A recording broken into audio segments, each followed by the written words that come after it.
Hi, listeners. This is the 80,000 Hours podcast, where we have unusually in-depth conversations about the world's most pressing problems, what you can do to solve them, and how you can improve the past. I'm Rob Wiblin, head of research at 80,000 Hours. Today's episode with philosopher Joe Carlsmith is probably our most challenging episode to date, I would say.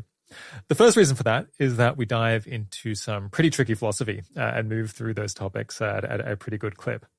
And on top of that, Joe is reacting to a debate among philosophers and global priorities researchers and trying to rebut an attitude that he thinks that some people like me hold. And that debate is one that we haven't fully covered on the show before. So there's a risk that for many people, it could sound a bit like joining a conversation halfway through. So to help make it a bit easier to follow and to help you figure out whether it's for you, I'm going to give a bit more of a summary of the whole conversation here at the start than we usually do, or at least I'm going to try to give my gloss of it. The first section is the most straightforward.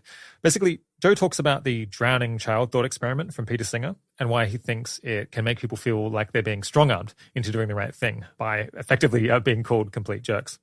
He worries that this alienates some people from their own intrinsic desire to do the right thing.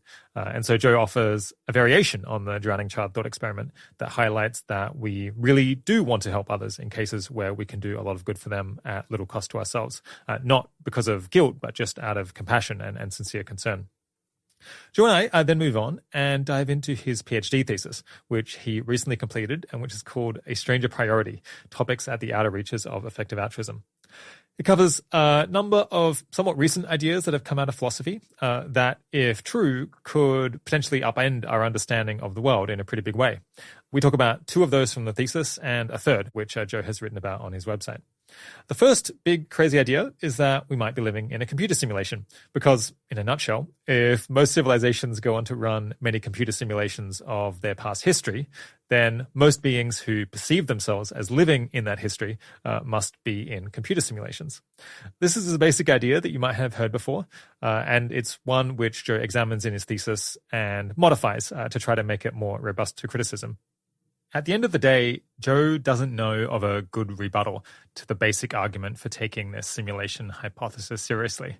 And if it were right, it seems like that should be a really big deal. The second crazy idea is that we might have the ability to influence places and times on which we can't have any causal effect. So crazy though it may sound, if parallel universes existed, parallel universes that we could never reach or touch or anything like that, we might nonetheless be able to improve our expectations of what they are like by changing how we behave and knowing that the way other beings elsewhere in this broad universe decide what to do is correlated with the way that we decide what to do. Basically, there's the possibility that we can have effects on the world that are not causal in the way we normally understand them. Indeed, philosophers have come up with this term acausal to describe these potential influences that we might have that we kind of lack intuitions about. The third is that the universe might be infinitely large, which can create all sorts of problems for our theories of ethics. The easiest to explain issue here, although not actually the most serious one, is that if the universe is infinitely large and so contains an infinite amount of good in it, then doing an additional good thing doesn't increase how good the universe is in total, and so you might naively judge it as pointless. This idea has come up on the show before in episodes 42, Amanda Askell on tackling the ethics of infinity, as well as much more recently, episode 139, Alan Hayek on puzzles and paradoxes in probability and expected value. In reality, Joe is worried about other more complex problems that infinities create. And during his PhD, Joe looked into this topic and tried to find ways to adjust our theories of normative ethics so that they could be compatible with a universe that might be infinite in scope. But he basically just found more ways that this was a problem for every theory of ethics that we have, basically. And he concluded that any way of dealing with it is going to have to violate our common sense in all sorts of ways. So having briefly considered these three ways in which philosophy might really undercut our common sense understanding of the world, we then think about how at a high level we should handle these cases and other similar ones. I explained to Joe that I find thinking about topics like this really disorientating and demoralizing as well, because it makes me feel incredibly out of my depth. And like this deep uncertainty about the nature of the world means that anything I do might turn out to be completely misguided and overturned by some later discovery. I don't really see how I can hope to reach meaningful conclusions on fundamental issues like this, where, even experts seem to be all over the map. Yet they might determine what it is that it's right and wrong for me to do. So at some level, it makes me tempted to just give up on the project of doing good entirely and just focus on, a much smaller local concerns that I feel I have more of a grip on. Joe sympathizes with all of that and explains that he thinks that most people shouldn't spend a lot of time worrying about these topics, and people should feel free to ignore them if they aren't finding them useful.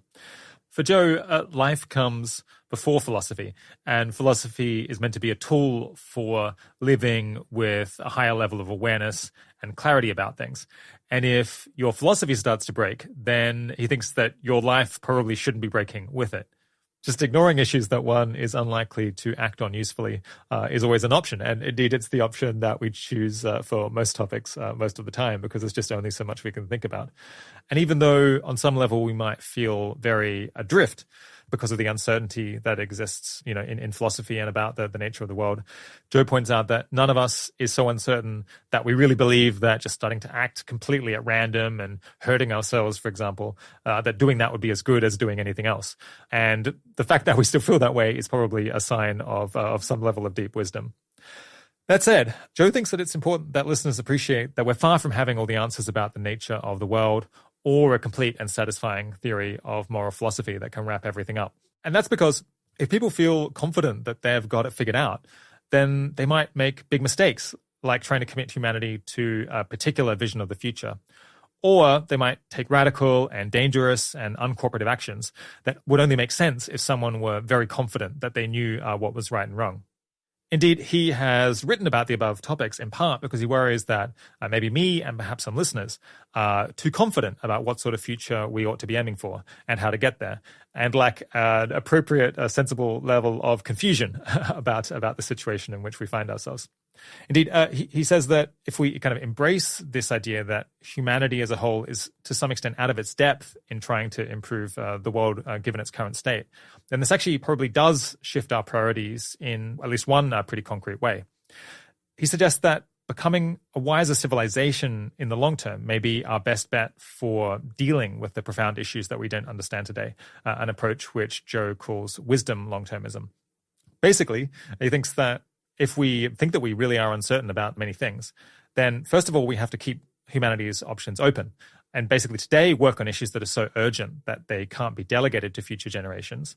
And otherwise try to put civilization as a whole on a track where it can become much wiser than we are today. And hopefully at some point down the road, answer a lot of the questions that we feel incapable of satisfactorily dealing with today. So in summary, I guess Joe's key message is that profound philosophical ideas are worth taking seriously, but we also have to hold them lightly and with maturity and not get too sucked into them. And that focusing our efforts on creating a wise future civilization that can properly deal with these issues later on may be our best response, given the limited capacities that we find ourselves with right now. All right, so that's a summary of the arc of the conversation and the attitude that Joe is responding to. And I think the key points that came up, at least as I understand them.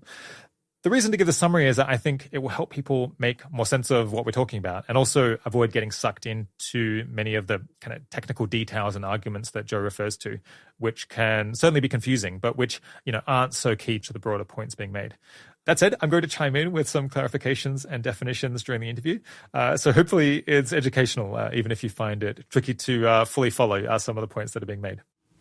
Oh, one thing I will just quickly note is that Joe Carlsmith works at Open Philanthropy, which is 80,000 Hours' biggest donor. All right, without further ado, I bring you Joe Carlsmith.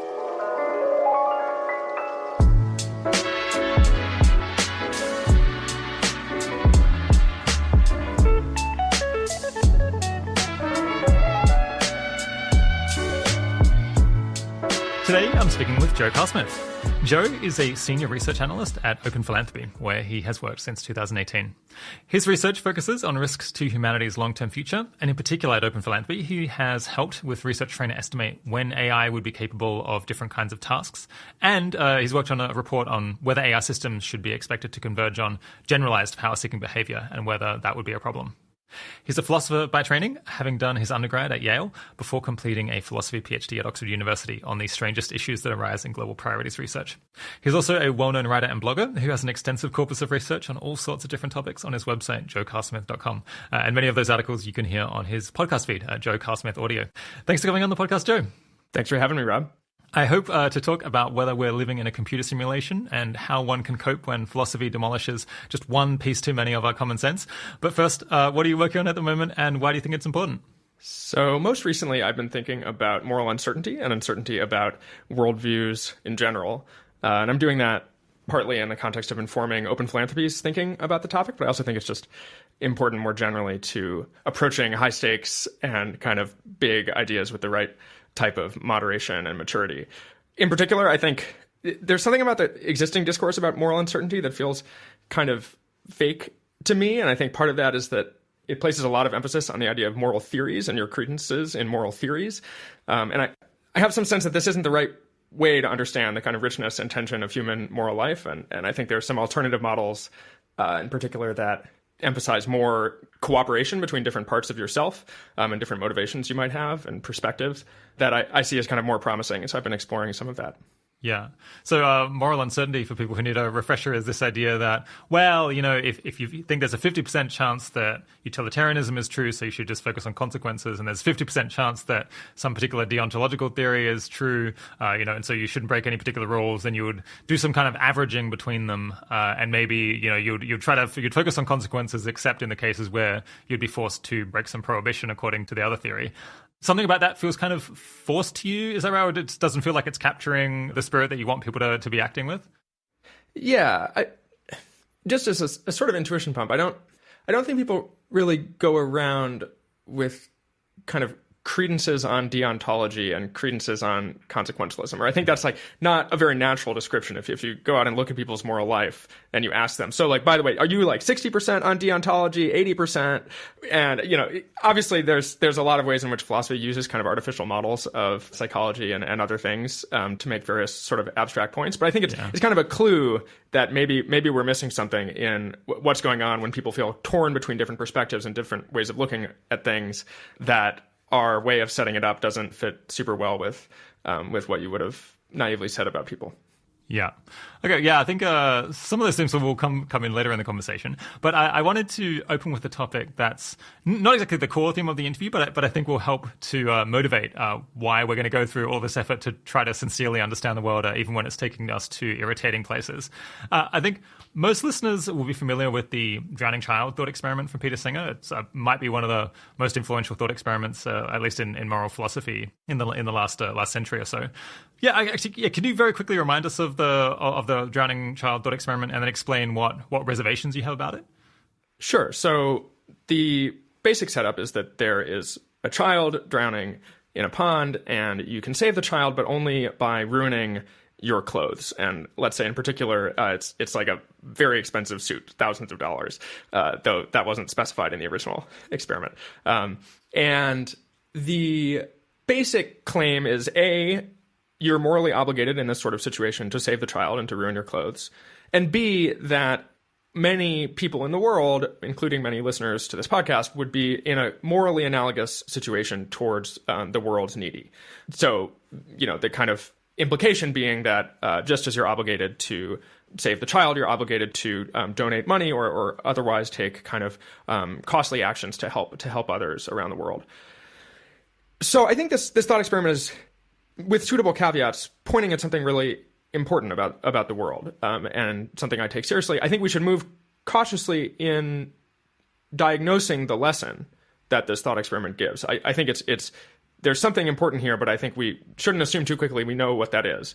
At a separate level, though, I think psychologically, the thought experiment, for me, creates too easily a kind of quasi-adversarial and reluctant and kind of coercive relationship to the sort of morality in question. So in particular, I think it conjures this image of, I'm over here, I've got kind of the stuff that I care about directly and the stuff that is sort of, that matters to me, and then morality kind of comes in from outside, and it's sort of like taxes. Like it sort of wants to take some of my stuff and some of what I care about for the sake of something that I like don't care about, but apparently the rules say I like have to give something up for. And so you can get into this mindset, and I think this is the discourse that the kind of Peter Singer conversation conjures, is this sense of like, okay, well, how much is enough? How much do I quote unquote have to give to kind of have played by the rules, or to be off the hook, and what is demanded and what is okay to not do. And I think there's something important about that, but I also think it's maybe not the right frame or the only frame or the frame that I would want to kind of start with. Yeah. What sorts of negative effects do you think reflecting on that thought experiment a great deal can have on people, or maybe that you've observed it having on people? So I think there are a number of sorts of effects, some of which I see as kind of entirely negative and some of which are kind of mixed. The effect it had on me when I first encountered it, so, I encountered this sort of thought experiment in high school, and like many people, I was sort of like, I was kind of convinced. I was like, wow, this is a powerful argument. This is an important consideration. And so I went around and I talked with lots of people about it, and I would, and often they were reasonably convinced too, or they didn't have some sort of devastating retort or anything like that. Yeah. But nevertheless, like neither they nor I was sort of acting on the apparent conclusion of this argument. And so that, I think for me, so, I had this feeling of like, wait, so are we just giving up on morality? Or like, what, so we said it was wrong. So I guess we all suck, right? Yeah, it was sort of like that. It was sort of like, we said it was wrong, but we're going to still keep doing it. Like, what's going on here? But yeah, the lesson of the thought experiment is that we suck and actually we don't care. Maybe that's the bottom line. And that's right. I think that's the sort of takeaway a lot of people have. And I think what that can do is it can sort of break your conception of yourself as a kind of morally sincere agent. And at a deeper level, it can kind of break your conception of society and your peers as a sort of, or society as a morally sincere endeavor in some sense. It's like things can start to seem kind of like sick at their core, and we're just all like looking away from the sense in which we're like horrible people or something like that. Yeah. And I actually think part of the attraction of communities like the effective altruism community for many people is it sort of offers a vision of a recovery of a certain sort of moral sincerity of like, oh, you find this community, and it's like, oh, actually these people are sort of maybe trying more so than you had encountered previously to like really take this stuff seriously, to sort of act rightly by its lights. And I think that can be a powerful idea. But I think there is this, then this thing comes up where it's like, okay, but how much is enough? Like how far do you go with this? What is demanded? And I think people can end up in a mode where their relationship with this is sort of what you said. It's sort of about not being bad, not sucking. Like you thought maybe I sucked. And now you're really trying not to suck. You don't want to be kind of punished or like worthy of reproach. And so it's a lot about something about like guilt. I think that the thought experiment itself it's sort of about calling you an asshole. Like it's sort of, it's kind of like, gotcha. If you didn't say the child, like you're an asshole. Yeah. And so everyone's an asshole. But look at how you're living the rest of your life. Exactly. And, I think sometimes you're an asshole, and we need to be able to notice that. But I also think, well, for one thing, it's actually not clear to me that you're an asshole for not donating to charity. That's not something that we normally think. So I think that's like, we should notice that.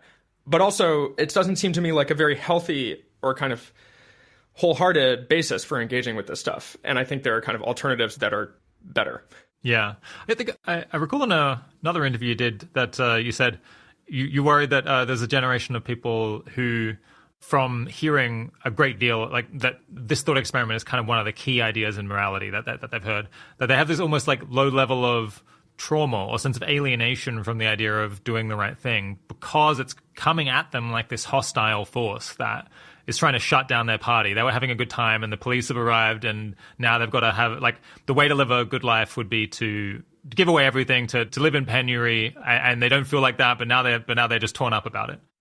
Yeah, I think the term in my head, I call it like Peter Singeritis, which is sort of somehow this broke something about your conception of yourself and your conception of the world. And I think that can be a sense of like the party. It can be a sense of being a good person. It can be a sense of like what it would be to try to do what you should do. All sorts of kind of subtle forms of alienation from the idea of like a moral and good and kind of sincere life. Yeah.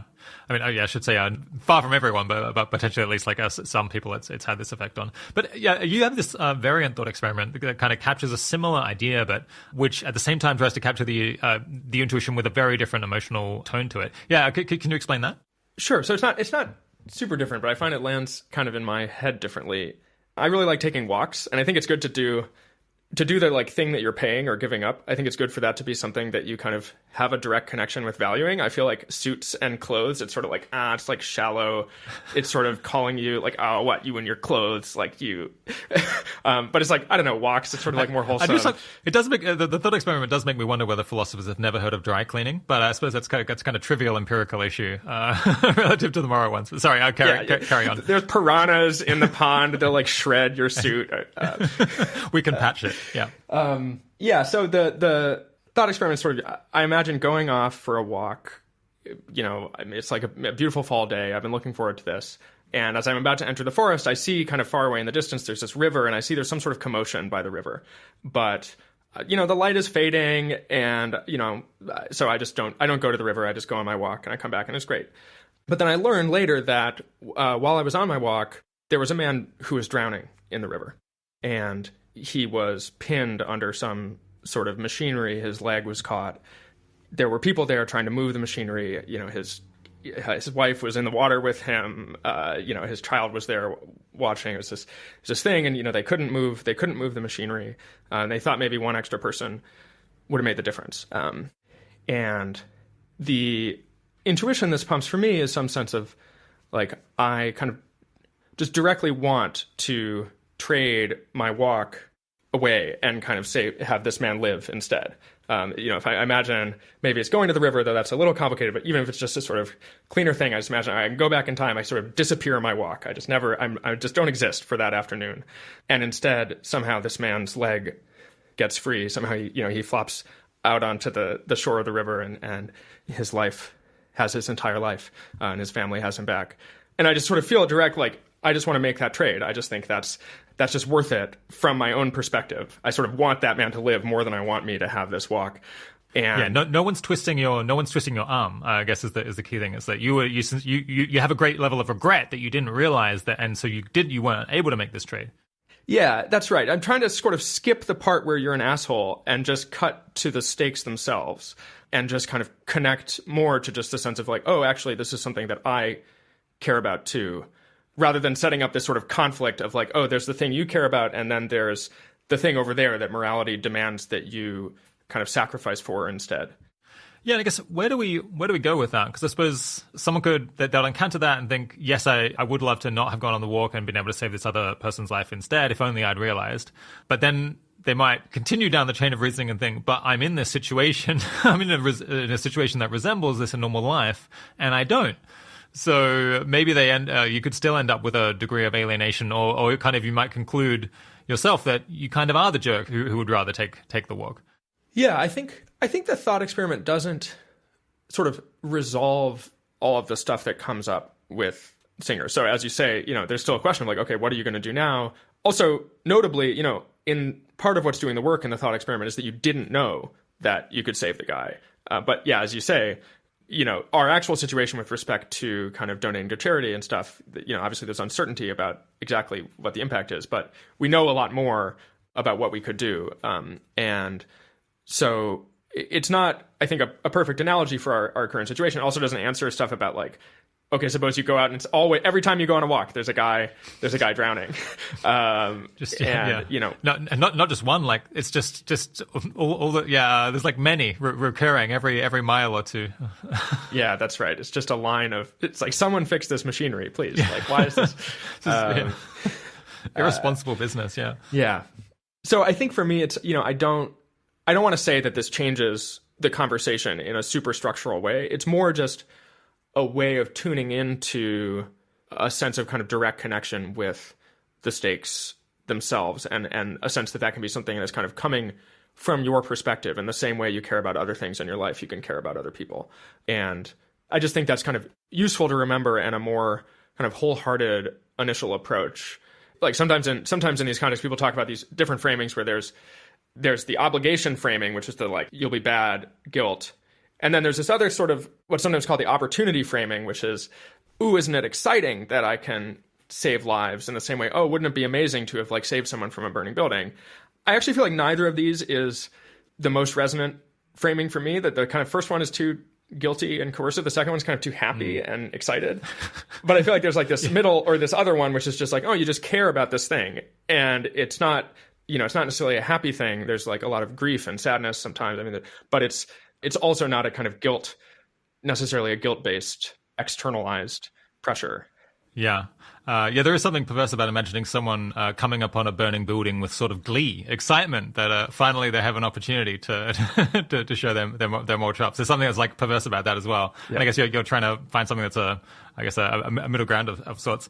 As I understand it, a priority for you with your writing recently has been, trying to take not just this idea, but other ideas related to effective altruism or longtermism or trying to do good in the world and trying to bring out the aspects of them that you think are likely to be the most emotionally resonant for readers. Why have you kind of taken on that challenge?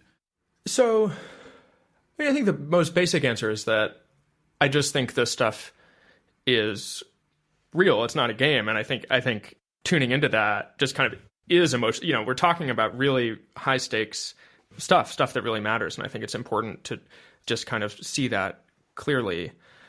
I also think that our emotional orientation towards these issues, the sense in which they feel kind of real and visceral and compelling, I think that's important more broadly to a bunch of things. So I think it's important to our motivations. I think it's important to how much of our humanity we're kind of bringing to the project of trying to help others. And I think it's also, in sometimes subtle ways, quite important to our epistemology and our like. I think if something feels real and visceral, that's like a sign about its reality. It's a signal that has sort of been processed at sometimes implicit and unconscious parts of your epistemic system in a way that has kind of passed a bunch of checks for like, this is important and worth acting on. Whereas I think if you're kind of find yourself in relation to this stuff living entirely in a mode that feels kind of dead and kind of unreal and totally abstract, I think that's like a warning sign. It's like maybe you're misunderstanding. Maybe some part of you isn't convinced of this, or some part of you doesn't care about it. And I think that's like worth noticing. And but I think in practice, this stuff I think it's just like really seen in the right light. It's just very visceral and important. And so I think it's just useful to bring that out.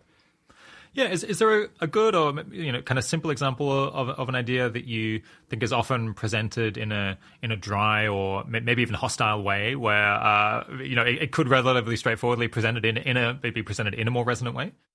Sure. So one example I've written about is the idea of the value of creating new happy lives that wouldn't have otherwise existed. So there's this, in my opinion, somewhat strange discourse in philosophy where the idea is that it's somehow intuitive and a kind of datum that we should be trying to capture, that there's just nothing matters about creating new wonderful lives. That's just a sort of neutral act. And the hard thing is kind of designing a population ethics that can capture this supposed datum. And I just think when you look at this from a different angle, it just doesn't, to me, seem true or at all intuitive that this is a sort of neutral act. I think, in fact, if you look at it, creating someone's entire life, a life of sort of richness and beauty that they value hugely, is sort of very significant. So when I think about my own life and everything, all of the kind of beauty and kind of joy and, even the pain and everything that my own life means to me, friends and relationships and music and leaves in the fall and all sorts of things. And I imagine someone who has a chance to create me or do something else, like take a walk, and who chooses to create me, I have this sense of this is a time for real gratitude. This was an incredibly significant thing this person did for me. And I feel like I want to approach them in an attitude similar to someone who saved my life. I sort of owe everything to this person. And so similarly, if I imagine being in a position to create someone else where they would value their life in the way that I value mine, that again seems similarly significant. And I also have some sort of golden rule energy about it. It's like, I would want people to create me, so I should do unto others the same in kind of suitably similar circumstances. So that's one where I'm just like, if you reframe it, I just think this is not, there is an accessible orientation towards this where it's emotionally compelling in a way that the philosophy doesn't always capture. And also that I think people lose touch with. So I think some people, when they think about like the stakes of extinction, they sort of think, oh, well, it's like, I know future people, it's like hard to get a grip on, but apparently something population ethics, this matters a lot. But I actually think if you tune in, you're like, all of these people, they're equally real. There's this, this, then I just think it's much more directly compelling, and that can be important to our motivations and our sense of those stakes. Yeah.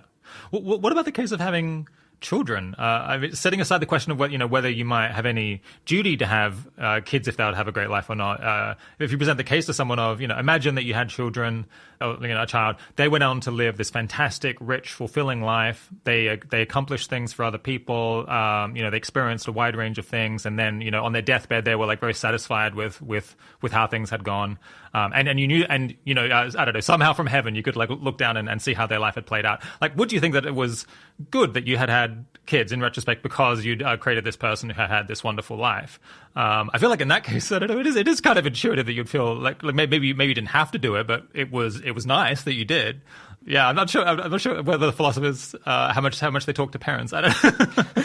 Yeah, I agree. It's especially if you frame it. I think this is useful. It's as a pro tanto. We're not saying like, oh, all things considered, this is how all the considerations shake out. I think that's a substantially more complicated question. But the idea that it's just like a zero, it's like neutral, I'm kind of like, why would we be trying to say that? That's a really good one. Is there another one that's easy to explain? Another one for me is just the notion of utility in the context of utilitarianism. I feel like this is just the worst word. So I'm not a utilitarian. But, we're talking about people's lives. We're talking about like a huge portion of the substance of what makes life meaningful. We're using this word that connotes something kind of dry and functional and similar even, I think, for something like pleasure. The kind of central example of pleasure is, I don't know, like heroin, rats on heroin, or like orgasms or something like that. Or some kind of more futuristic utilitarians, they'll use this notion of like hedonium, which is this sort of computationally optimized pleasure, and they're sort of tiling the universe with it or something like that. And it calls to mind this kind of sterile and uniform and kind of cold vision where actually I think, so, I think there's more to life than pleasure, but I think, pleasure in the deep sense, in the sense of, the best, just how good experience can be, is something really profound. I think, at the least, you should be imagining something that is appearing to you as kind of something of like sublimity and energy and boundlessness, something kind of roaring with life and kind of love and victory, all sorts of stuff. It's not that in particular, but it's like you should really think of like the best things how good experience can be, which I think is really a lot, and then be extrapolating from there. And I feel like the discourse around the idea of pleasure just doesn't capture that. So that's another one where it seems to me like there's just ways this gets talked about that doesn't capture the real stakes. Yeah. As you were saying that, it was occurring to me that I think I almost always stay away from the word utility, except when I'm like really forced to, because there's some technical case. I think I usually say well-being, and if not that, maybe flourishing is another one. And I guess, yeah, as you're saying, pleasure. I mean, sometimes say pleasure, but pleasure is maybe it has this sense that it's, you get pleasure from food, but do you get pleasure from having a relationship? Do you get pleasure from achieving something great at work? It's not something that you would normally say, so it has this more narrow connotation. Even though usually we're just talking about like kind of all positive experiences that people could have much more broadly. Totally. I mean, I actually think there's a sort of broader issue here, which is that something about abstraction itself. Like there's a point a friend of mine made to me a few weeks back, which is this idea of sometimes, in context, you're talking about how to do the most good, you end up talking about numbers and people can be sort of dismissive of the notion of numbers. But sort of when you're talking about numbers, you're talking about actually just, you say 1 million people died, you're talking about, one person and another person and another person and another person. You're talking about a bunch of concrete things at once. And I think that's also true of, when we use notions like factory farms, or we use the idea of suffering, or you talk about future people. These sound like these abstractions, and they're abstract because they're trying to cover a lot of stuff. But the stuff that it's trying to cover is all just as detailed and visceral as everything else. So I think there's a way we just have to work. If you're trying to kind of talk about a lot of the world at once, you have to work to remember the detail and concreteness of the ultimate thing you're referring to. Yeah. 1 rat on heroin is a blessing, Joe, but 1 million rats on heroin, that's just a statistic. What are the personal values of yours that motivate you to care to try to help other people, even when it's kind of a drag or demoralizing, or it feels like you're not making progress? So one value that's important to me, though it's a little hard to communicate, is something about, quote unquote, like looking myself and the world in the eye. So it's something about kind of taking responsibility for what I'm doing, what kind of force I'm going to be in the world in different circumstances, trying to understand myself, understand the world, and kind of understand what I'm what in fact I am in relationship to it, and to kind of choose that and endorse that with a sense of agency and ownership. And so one way that shows up for me in the context of helping others is trying to take really seriously that my mind is not the world, that the kind of limits of my experience are not the limits of what's real.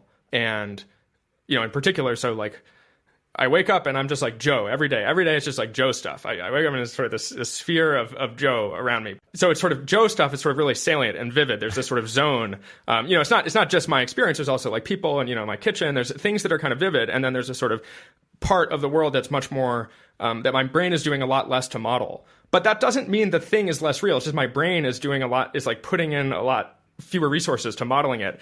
And so things like other people are just as real as I am. When something happens to me, that's not a sort of, at least from a certain perspective, that's not a sort of fundamentally different type of event than when something happens to someone else. So there's part of kind of living in the real world for me is kind of living in light of that fact and trying to really stay in connection with just that sort of other people are just as real as I am. And then I think more broadly, there's this, when we talk about forms of altruism that are kind of more fully impartial or trying to be kind of ask questions like, what is really the most good I can do? I think that's, for me, a lot about trying to live in the world as a whole. So not sort of artificially limiting which parts of the world I'm treating as sort of real or significant. Because I don't live in just like one part of the world. When I act in a way that affects the whole world, or that can affect the whole world. And so there's some sense in which I want to be not sort of imposing some myopia up front on what is sort of in scope for me. And I think those are both kind of core for me in terms of what helping others is about. Yeah, we'll come back to a bunch of that later on. These kind of questions of how does one emotionally grapple with the challenges of the world, and how does one remain motivated, and kind of what is the right attitude to have towards all of this. I think some of what you're saying resonates, but for me sometimes it can feel a little bit heavy, a little bit serious. I almost want to find something a bit more frivolous in there in order to keep me sane. But yeah, we'll come back to that in a later section. But for now, let's push on to the big thing we're going to cover today, which is, I guess, there's multiple different names for it, but I think kind of you and I have both sometimes referred to this as the crazy train or the train to crazy town. Yeah, regular listeners might recall this crazy train expression from episode 90 with Ajaya Kotra. I think Ajaya may have even actually come up with this term. I think it's a rock song from the 80s, but anyway, at least in this context, so she's come up with the crazy train. But you completed your PhD thesis recently, and it's titled "A Stranger Priority: Topics at the Outer Reaches of Effective Altruism," and it kind of has the crazy train, or the train to crazy town, as a unifying theme. Can you explain what that idea is? The basic idea with the crazy train is that there's a certain kind of broadly Bayesian, scope-sensitive, quantitatively oriented philosophy that tries to take seriously just how kind of big and strange the world can be, just how big our impact on the world could in principle be. And this is a sort of philosophy that I'm interested in, various other people are interested in, and that has been used to argue for conclusions like strong longtermism, which is this idea that, if you crunch the numbers and you really think about how many people there are in the future, or could be in the future, that positively influencing the long-term future should be the kind of overwhelming moral priority, at least from an impartial perspective. This is an idea in, for example, Nick Bostrom's paper, Astronomical Waste, sort of draws on a simple version of this argument, and it's been developed more recently in papers like The Case for Strong Long-Termism by Hilary Graves and Will McCaskill. I think this has been discussed on the show quite a bit. There's also sort of weaker versions of long-termism that don't go so far as to say it's an overwhelming moral priority, but they sort of draw on some similar vibes and ideas in arguing for their conclusion. And so I think it's easy to look at this discourse and to look at this type of philosophy and say, okay, well, strong long-termism is the kind of philosophically principled position here. It's where you end up if you take these sort of ideas seriously and you're willing to kind of say some of the counterintuitive things that they imply. And the real question is sort of more about, okay, but are these ideas sort of too in conflict with our common sense? Are they too kind of extreme? Are they compatible with various other kind of important values we hold? And so that's sort of one reading of the dialectic. I think it's easy to be in that narrative, and Ajaya talks about that narrative on the podcast. But I actually think it's not that simple. And the sort of philosophy in question, broadly construed, actually brings up a bunch of other questions and uncertainties, and that when you sort of take this when you keep doing this sort of reasoning, or you take it to other places, things get quite a bit murkier. And I think that's a sort of important fact. And so that's the broad narrative of the crazy train.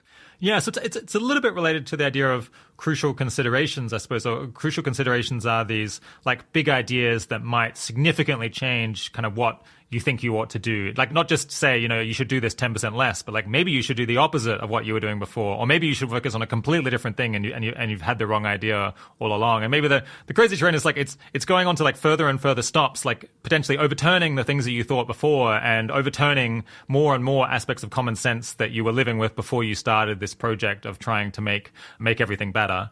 But yeah, so crazy train, as I understand it, you kind of don't like that maybe because it presupposes that these ideas are crazy when maybe we should have a slightly more neutral attitude towards it going in. Is that the issue?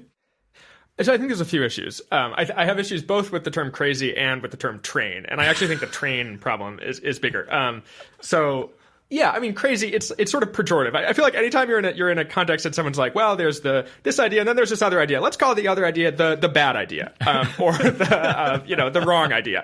That I think you gotta wonder whether the framing here is influencing things. And more so obviously these ideas are sort of, I think, undeniably strange in some sense and kind of unfamiliar. And I think that's important, but I don't want to sort of prejudge what we can learn from them. And I also don't want to prejudge kind of like crazy sort of makes it sound like either you're going to recognize that this is totally crazy and get off the boat, or you're going to go crazy. And sort of like, and there's no middle ground. There's no sort of way to handle this stuff maturely and with like different amounts of weight and balance and stuff like that. So I don't like that.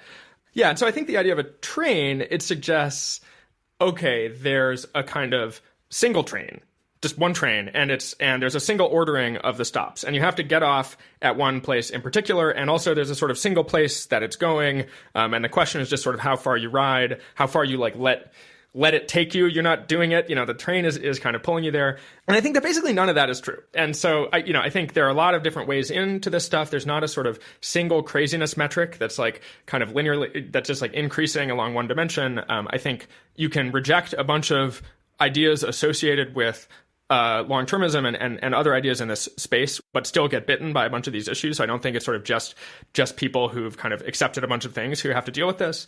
And then I think maybe most importantly, it doesn't go to one place in particular. There's a sort of whole kind of garden of branching paths and different forms of uncertainty. Sometimes things just like break. It's not as though it's like, oh, there's just like this clear conclusion, but it's clearly wrong. And it's more like, it just sort of your tools start to break down and you have to start sort of forging new track.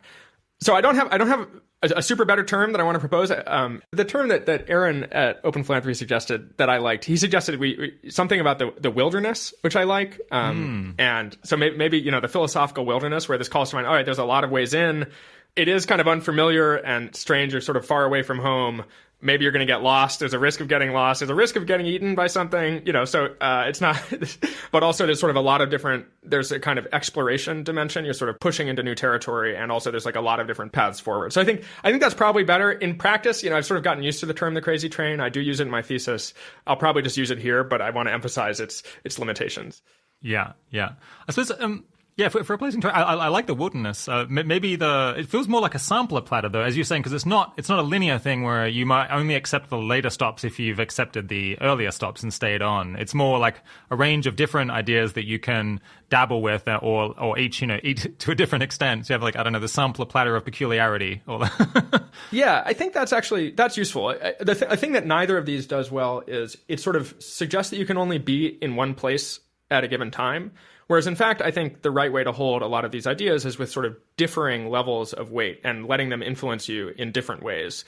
So personally, for example, I treat various of the kind of confusions and uncertainties and interesting arguments in this vicinity as kind of clues that there's something here to learn, that it's worth paying attention to this. There's some way in which I'm confused. It's not necessarily that the craziest conclusion coming out of this is true, but apparently reasoning that I took seriously in other contexts is saying something weird, I should pay attention. But that doesn't mean I should upend my life. I should kind of divert all my resources to this or anything like that. To reach that practical bar, I personally impose a much higher standard of feeling like resonantly convinced, feeling like I like really understand this idea. But somehow the idea of getting off at a stop doesn't allow for this kind of gradation in your response. It doesn't have a like, oh, well, you can kind of be interested in this, you can learn more without acting on it. It's just like either you're here or you're here or you're here. And I don't think that's a useful lack of nuance. Yeah. Before we go up to the salad bar of batshit crazy ideas, is there anything else you'd like to say about what attitude we should bring to this discussion? Yeah, so I guess I want to say a few things up front. I do think these topics require some caveats. One thing, just in terms of my own work, most of what I've worked on, and written about is not this. I wrote about these topics in my thesis, centrally in a kind of particular academic context that values a certain type of intellectual contribution and isn't centrally asking the question sort of what's the most important topic to be thinking about. And so I'm not here to say like this is the most important topic to be thinking about. We need like tons more people working on it or anything like that. I think these ideas are interesting and have non-zero relevance to kind of important stuff. But I think, I just want to be clear about kind of how central this is to kind of what I'm doing in the world and what I think other people should be doing. Yeah, so more generally, I think in approaching these topics, we want to find a balance between, on the one hand, being kind of reflexively dismissive and closed and kind of just like, ha-ha, in a way that doesn't let us kind of learn anything new. And on the other hand, being kind of too credulous and excited and just like grabbing hold of some random conclusion and like running with it or kind of holding these things too heavily. And so, on the first hand, I do think we want to be able to learn new things from thinking and from philosophy. That is sort of the point. And new things, they're genuinely new and can be strange and unfamiliar. And I think sometimes reactions to this stuff are kind of born partly of the unfamiliarity and the sense of like, I haven't really thought about this. I don't really know what it is. And that can change sometimes over time. And learning new stuff can be kind of disorienting and destabilizing and unpleasant. But it's, it's often worth it. I think there's a good track record of like learning new stuff and following up on ways in which our models break and ways in which we're confused. On the other hand, I do think there's just so many ways to approach these topics and kind of go wrong that I do worry. So, as just a few examples, I think, one is that I think these topics can be kind of intellectual catnip in a way that can be kind of unhelpful and distracting, especially, relative to kind of more grounded and real world stuff. I think there are ways to kind of fail to track all of the ongoing confusions and assumptions that are kind of going into various of these arguments and topics, such that you can feel like, oh, this is on like solid ground. I've totally learned this new thing. But in fact, there's like a bunch of structure and a bunch of additional uncertainty. So I think people can just like quickly become overconfident that they know what's up with some of this stuff, and that there's like a particular conclusion that falls out of it. And I think that's often premature. I do think for some people, these topics can be kind of destabilizing and like psychologically unhelpful. And so I just want to give people permission, like if you notice that it seems like, this isn't showing up in my world in a very helpful way, it doesn't feel like my psychology is interacting with this in a good way, then, it's really okay to just put it down. And then finally, I think a thing I've noticed was with some of this stuff, some topics, they're sufficiently weird that I feel like people, when they talk about them, they enter into this kind of intellectual la-la land where they kind of lower their standards intellectually for argument, and it's somehow not a serious topic, and so they feel permission to just kind of say whatever they want. I find this in particular in contexts like Sims, when we're going to talk about simulations a little bit. And in my experience, sometimes even like very secular, kind of otherwise rigorous people, when they start talking about Sims, suddenly it's just like the floodgates are open and they feel like they can just like make stuff up and say whatever and kind of speculate about all sorts of stuff in a way that seems to me often quite divorced from serious thinking. I have an essay where I call it sort of this notion of like simulation woo, where I feel like people get kind of wooey about simulations and where they wouldn't otherwise. And I actually think that's a feature of kind of unfamiliar topics more broadly, that when you're charting new terrain, there's less structure, there's less sort of existing tradition of thinking about it. But I actually think that's a case where you need sort of more rigor and more carefulness rather than less. And I think we often go wrong there too. So that's a bunch of caveats about this stuff, but I wanted to say that because it is weird.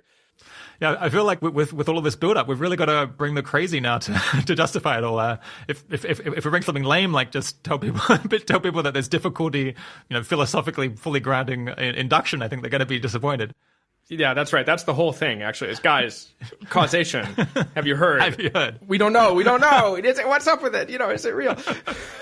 No, I think we've got some bangers. So the disorientating topic that we should talk about first, I think, is the idea that maybe we could be living in a computer simulation, which is something quite a few philosophers have written about. What is the key argument for the proposition that maybe we are living in a computer simulation? So the argument that I take most seriously isn't an argument for the claim that we are living in a computer simulation. It's an argument for a constraint on our beliefs in this vicinity and specifically our credences. So we're assuming that we have credence as sort of probability, or it means kind of the probability you assign to something. And the constraint is that you can't assign non-trivial probability to it being the case both that you are not living in a computer simulation and it being the case that most people who are suitably like you are living in a computer simulation. And so suitably like you requires some unpacking, but for simplicity in this context, I think the relevant sort of similarity, we can use the idea of people who find themselves apparently living in a sort of stage of civilization prior to a kind of technological maturity. And so it looks like there's like a ton of technology that we could develop, that our civilization could be like vastly larger and have like vastly more powerful capabilities, but that's not where we're at yet. We find ourselves at an earlier stage. So call people who have those sorts of experiences early seeming people. And the claim would be you can't have non-trivial probability on it being the case both that you are not a sim and that most early seeming people are sims. I see. So yeah, the basic idea is if most people who are having experiences like yours, who are living in worlds like the one that yours apparently is, if most of them are living in computer simulations, then you should think that probably you are as well. So that's the basic idea. So that's the structure. I suppose it's quite abstract. So maybe we should give, what reason should we give to think that it is the case that most people are living in the world that is apparently the way that we see it, that they would be perhaps living in computer simulations? So the way you can start to wonder about those sorts of worlds gets a little slippery, but roughly speaking, we start out by saying, okay, how much computational power would it take to run a simulation of various kinds? And, you can do some estimates of that, and then you can do some estimates of how much computational power would be available to a very advanced civilization. And it's sort of this very, very large number such that it looks like, at least for certain sorts of simulations, a kind of advanced civilization could run many, many simulations of human history or of people living in this era for a kind of tiny fraction of their overall resources.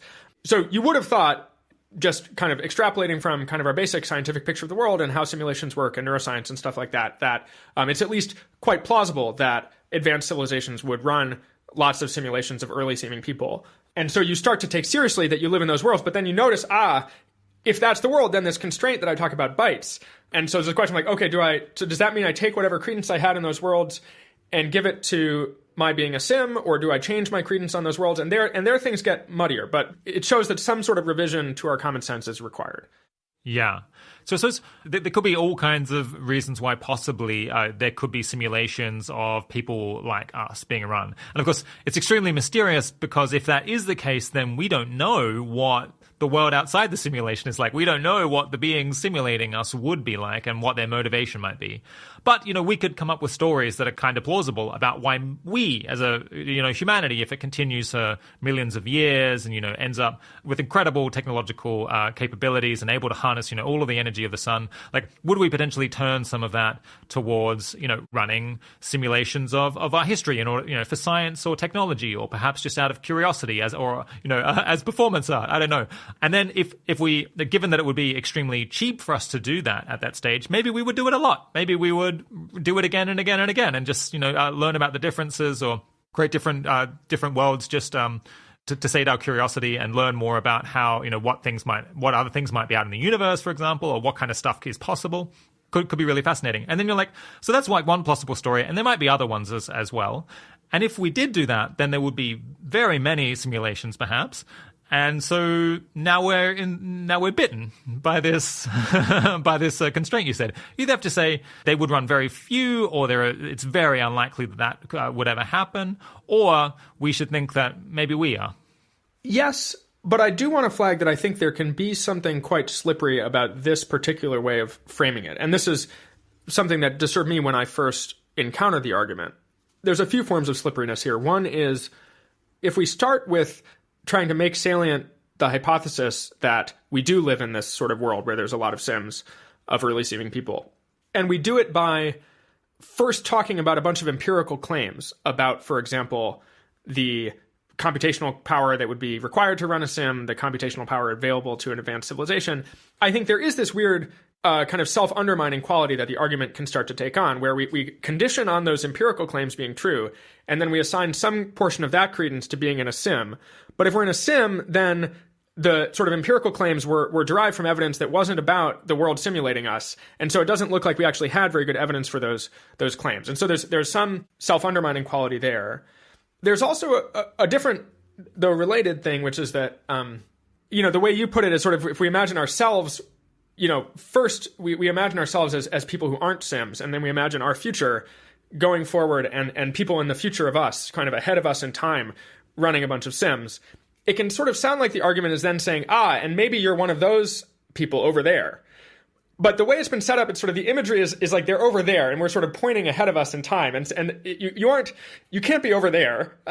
We're not in one of the sims that our descendants will run, because that can't happen. And so they wouldn't be our descendants if we're sims. And so the particular framing where we first talk about what like our civilization will go on to do, I think can get quite slippery as well. And so one of the things I tried to do in the paper I wrote on this topic is sort of set the argument up in a way that doesn't rely on these empirical claims. And I think the argument bites regardless and is sort of more forceful and isn't actually subject to these sorts of objections. Yeah. That's great. I feel it's like necessary to give people some idea in their mind of like, why would there be any simulations at all? Why shouldn't we expect that no beings would be interested in running simulations? And then maybe it like feels a little bit more intuitive. I have to say, confession, the idea to me that we might be living in a computer simulation isn't very counterintuitive. I know it seems very strange to some people, but at least to me, I think even the first time I encountered this, I was like, oh yeah, makes sense. That's interesting. I'm really the opposite. In a gut level, I'm still like, this is bullshit. I'm like, or especially, I mean, I think a thing underappreciated about the original paper on simulations that doesn't get enough play is that the type of simulation that Nick Bostrom wrote this paper, Are We Living in Computer Simulation, which sort of popularized this argument.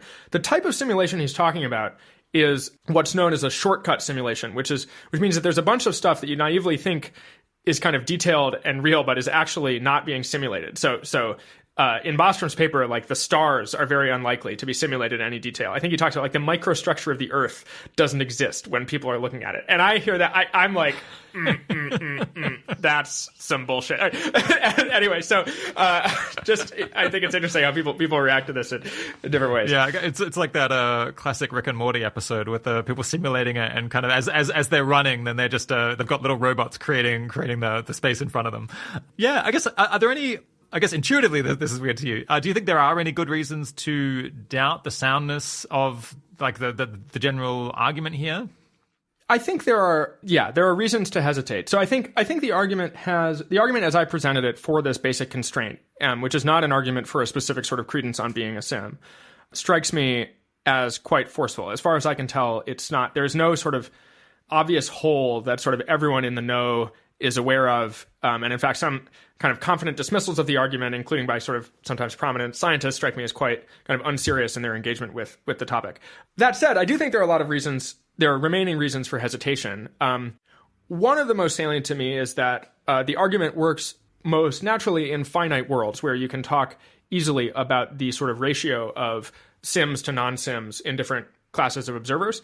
But we want it to extend to infinite worlds as well, I think. And when we try to do that, the sorts of uniformity principles that Bostrom and I and others are going to kind of draw upon in making arguments like, well, if 99% of people are sims, of like blah people are sims, then, and you're a blah person, then 99% you're a sim.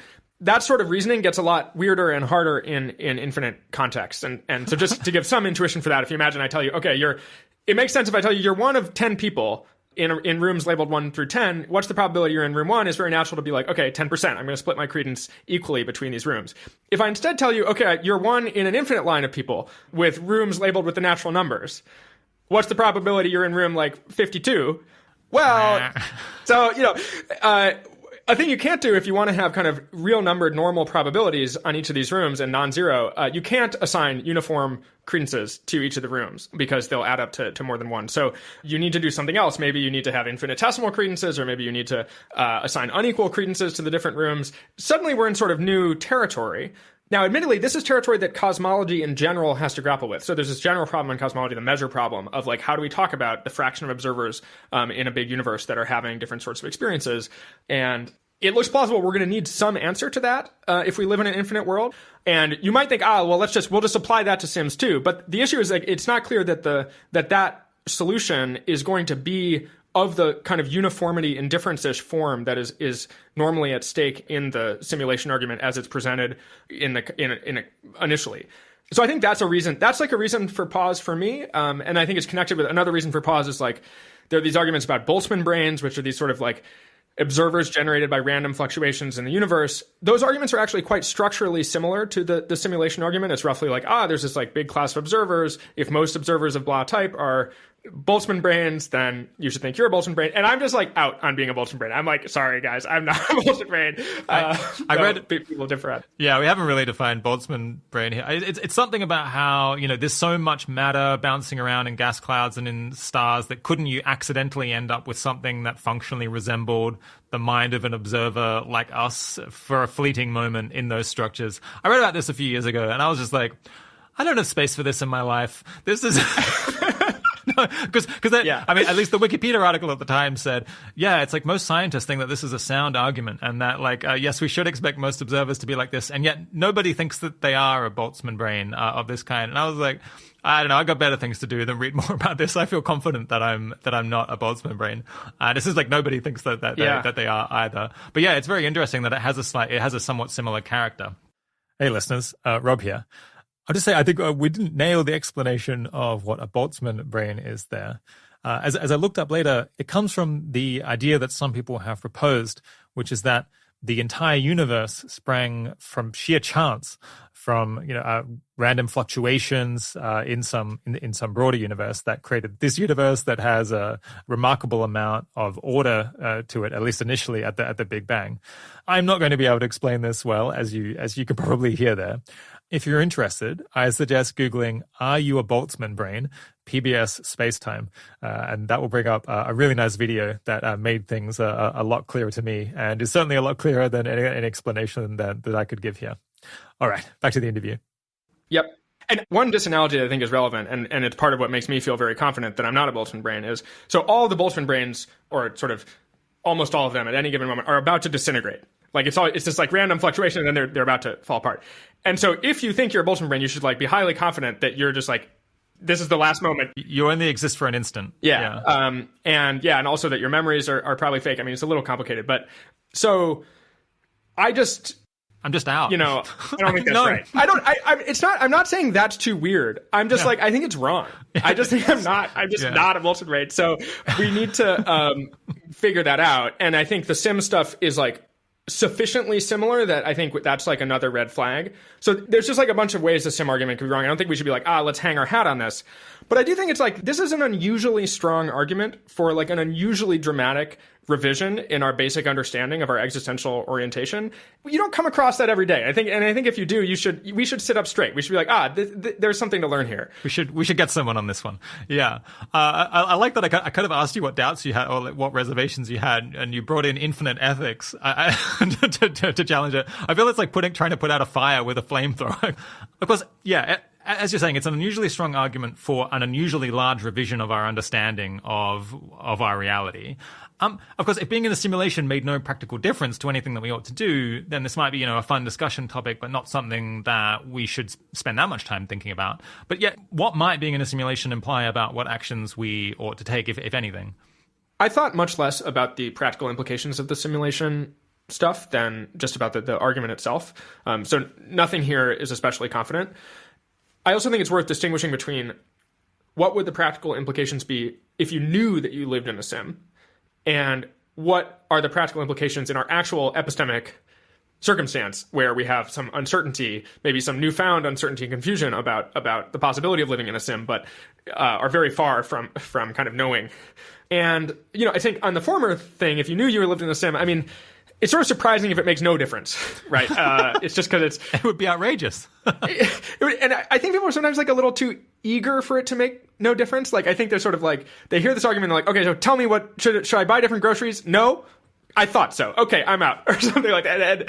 And so there's some like, sometimes a lack of curiosity and like, okay, wait, maybe it's worth thinking about it for more than 2 minutes about whether this would make a difference if your existential situation was radically different than what you thought it was before. And so, ways it can make a difference, I think, maybe most salient to me in the context of questions like long-termism, I think living in a sim would make it more likely that the future is sort of smaller than a standard long-termist picture would suggest, because it's sort of that maybe less likely that all of that was going to be simulated, and more broadly stuff about like, okay, what sort of simulation and who are the simulators and all sorts of that sort of stuff is going to become more relevant. But I think it's more productive to actually ask the question, not what if conditional on being in a sim, what would you do, but more like, given where we're currently at, does it make a difference? And there, I think it's plausible, though. I mean, I think there's some complexity, but a decent first pass from my perspective is that, at least from an impartial kind of altruistic perspective, I think acting like you are a non-sim, or what's called a basement person, is a reasonable policy. And who came up with that term? So, I don't know. Sorry, I shouldn't interrupt, but I always thought basement person, for ages I thought basement person was like someone being run in a server farm in a basement. But no, a basement person is someone in like the basement universe that is like the fundamental one, rather than someone who's living in the higher floors, which are like simulations. That's right. I feel like we need to go back and change the term. But sorry, yes. Carry on. Yeah, so if you're acting like you're a basement person, I think is a reasonable first pass policy on this stuff. I mean, I think there's a number of reasons that's true, but one is that the amount of impact you can have if you're a basement person is still like really unusually large from an impartial perspective. And so, if you ask yourself questions like, what would I want people who make observations of being in that sort of influential position to do, even granted this stuff about simulations? I think that a reasonable answer is sort of like, well, you'd want them to kind of be especially concerned with the scenario where, no, actually they're in this influential position and what they do makes a really big difference. I don't think that's the whole story. I think there is more complexity there, but I think that's a first pass that does sort of dull some of the like, oh my God, this upends everything. Yeah.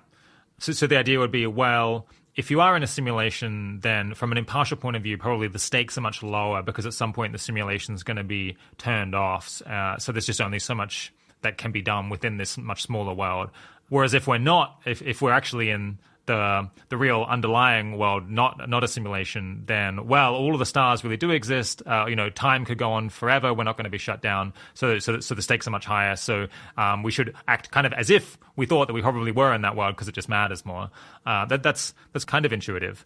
I mean, it would be amazing if this radical rethinking of the nature of existence perhaps would have so little impact on what we ought to do. I suppose maybe from a selfish point of view, it might change things a little bit more. Maybe you want to try to keep things spicy and interesting so they don't shut down the simulation. I think that's one thing that people have suggested, but it sounds a bit flippant. Yeah, I guess is there anything more to say on this? Well, I do think I think there's quite a bit more to say, and I just haven't thought about this enough to have a confident take. I do agree that it's sort of surprising if it makes no difference, I think, but especially if you're just talking about like, oh, I have some new uncertainty about whether I'm in a sim. It's not that surprising, given that it's like a lower stakes environment, at least from an impartial perspective. And then there's a variety of other kind of considerations in that, in a somewhat more complicated vein, that might suggest that the kind of policy you would have wanted to commit to ahead of time is kind of being the basement people you would have wanted to see in the world, or something like that. Again, I don't think that's the whole story, but I think it's like it's something, a decent first pass from my current perspective.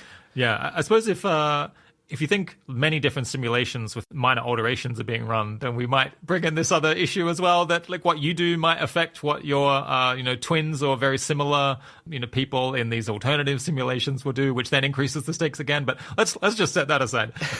There's this other idea I've heard circulating, that kind of the more weird and historically significant your life is, the more likely you should think it is that you might be in a computer simulation. I think I actually saw a comic one time I think it was about Elon Musk, and Elon Musk was like, obviously I'm living in a computer simulation. Like, look at all of the crazy stuff that's happened in my life. Like, does any of this sound like something that actually happens in the real world? Like, obviously this is all being run just for entertainment purposes for someone.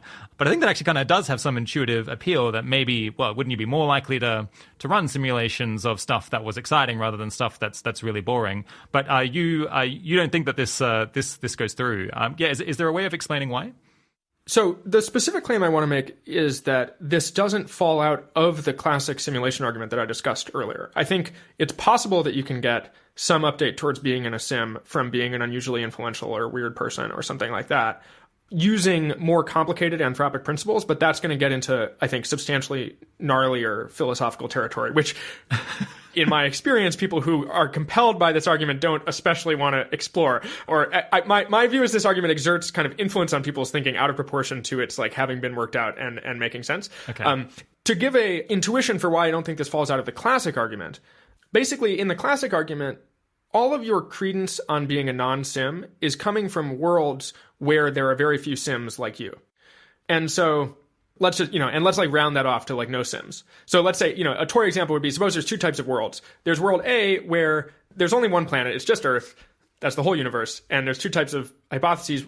One is there's Earth and then we go extinct and no one runs any sims. That's world A. And world B, we go on and we run 1,000 simulations of all of our early history and 1 million simulations of Elon Musk in particular, let's say, right? So it's true that Elon Musk is being simulated much more in world B than, let's say, like a janitor in Des Moines in 2023. But what should their credences be? Well, what the simulation argument is saying to both the janitor and to Elon is that basically all of your credence on world B needs to go to being a sim. If you wake up as a janitor or as Elon, then like conditional on world B, you're probably a sim. But once you assign credences to world B, it doesn't follow from the original argument that Elon should have any higher credence in world B than the janitor should have. Because the original argument is not trying to get you to make anthropic updates of that kind. All it's saying is that conditional on the world being a certain way, such that most people like you are sims, then you should think you're probably a sim. And that's true of both Elon and the janitor. It's true that Elon is like a bigger factor, but it's all squeezed into your credence on world B, such that like conditional on world B, the janitor is like, well, 99.9% that I'm a sim, and Elon is like 99.99999. But it's all squeezed in that 50%, so the nines don't make a difference. So that's like an intuition for why I think it doesn't fall out of the original argument. You can also get this a little bit from, if you just reflect, like, I think a lot of what's driving people when they're like, oh my God, if I was Elon, or, oh my God, I'm working on AI, that's so weird, I must be in a sim, or something like that, is the sense of like, oh, this is a very weird and unique position in human history. But being an early person at all, living in the 21st century at all, is also a very weird and unique position in human history. So it's sort of weird if and I think we're not used to that. Like you sort of think, oh, like being Elon is this very unique thing because you're only looking around at the people today, and Elon sort of seems unusual relative to the people today. But if you look at a vast cosmos where almost everyone is like a post-human observer or something like that, being early at all is very, very weird. And so in general, I think we should be a little surprised if there's some kind of qualitatively different update from being Elon than from being like an early person at all, at least without getting into some like kind of additional anthropic gnarliness. Okay, I must admit I didn't entirely follow the argument you made there, but I think for what time, let's leave that. And if people want to dive into it, then they can take a look at your thesis. Hey listeners, Rob here. Joe mentioned the anthropic principle and anthropic reasoning just a bit ago. And I thought this might be a good moment to take you aside for 5 or 10 minutes to explain what he's talking about there, because I think that will make what comes later a bit easier to understand. Of course, if you feel like you don't need this little intro to anthropics, feel free to skip ahead, of course, to the next section. So anthropics is this little field of philosophy that covers kind of what can you learn about the world, or in what ways should you update about various facts about the world from the fact of your existence. Among other things, it tries to address the issue of observer selection effects, which refers to kind of biases that are created because there are filters that affect who, if anyone, is going to be able to observe something in the first place. Or perhaps there could be a filter that causes many people to make a particular observation, even if it's relatively rare. As usual, it might be easiest to explain just by going into some concrete arguments. A place that you might have encountered anthropic reasoning in the anthropic principle is in response to the fine-tuning argument. So the fine-tuning argument is used to suggest that the existence of life in the universe can't just be a matter of luck, but rather it has to be the result of careful fine-tuning. And in doing so, it points to certain physical constants like the strength of gravity or the charge of an electron, which seem to be really precisely set. And if those constants were just a little bit different, then life as we know it wouldn't be possible, and maybe no sort of life would be possible. So this argument suggests that this precision is unlikely to have occurred just by chance, which might imply that the universe must have been intentionally designed or fine-tuned to support life. And the anthropic argument is a response to this. And the anthropic principle points out that our ability to observe and ponder the universe depends on the fact that we have to exist in the first place. So in other words, we shouldn't be surprised to find ourselves in a universe that supports life, because if it didn't, we wouldn't be here to notice. Of course, people invoking this anthropic argument might talk about the possible existence of a multiverse where there's many, many different universes, each with different physical constants. And if there are enough of those universes, then it might not be surprising that at least one, like ours, is capable of supporting life, even if most don't. This wouldn't require any intentional fine-tuning. And of course, in such a situation, we would always, observers would always find themselves in universes, in parts of the universe that could support life. They couldn't be otherwise. I'll just leave you with another thought experiment that isn't quite analogous, but is similar and thought-provoking. You can imagine that someone is up against a firing squad, and so they're expecting to be killed, and there's 10 different shooters who are all going to shoot them and kill them. Imagine that they find that, miraculously, all 10 guns in the firing squad have failed. They all had some mechanical error. And so they didn't die. They weren't executed. And perhaps taking this as a sign from God, they decide not to proceed with the execution, with having given that all 10 guns have mysteriously failed to fire. Could the person then say that they're surprised, that they're shocked to observe that all 10 guns failed, and this must be a great mystery that calls for explanation? Or does that not make sense? Because of course they couldn't observe the situation at all unless that had happened. I'll just leave that there. Let's move on to another thought experiment from the field of anthropics, which again kind of studies how we should reason and update our beliefs when we get information about our position within a particular group or a set of observers. So here's the basic setup of the Sleeping Beauty problem. This is one that I really love. So Sleeping Beauty volunteers for a scientific experiment. On Sunday, she is going to be put to sleep, and a fair coin is then going to be tossed. If the coin comes up heads, she's going to be awakened and interviewed on Monday, and then the experiment will end. On the other hand, if the coin comes up tails, Sleeping Beauty is going to be awakened and interviewed on Monday, then put back to sleep, and then awakened and interviewed again on Tuesday.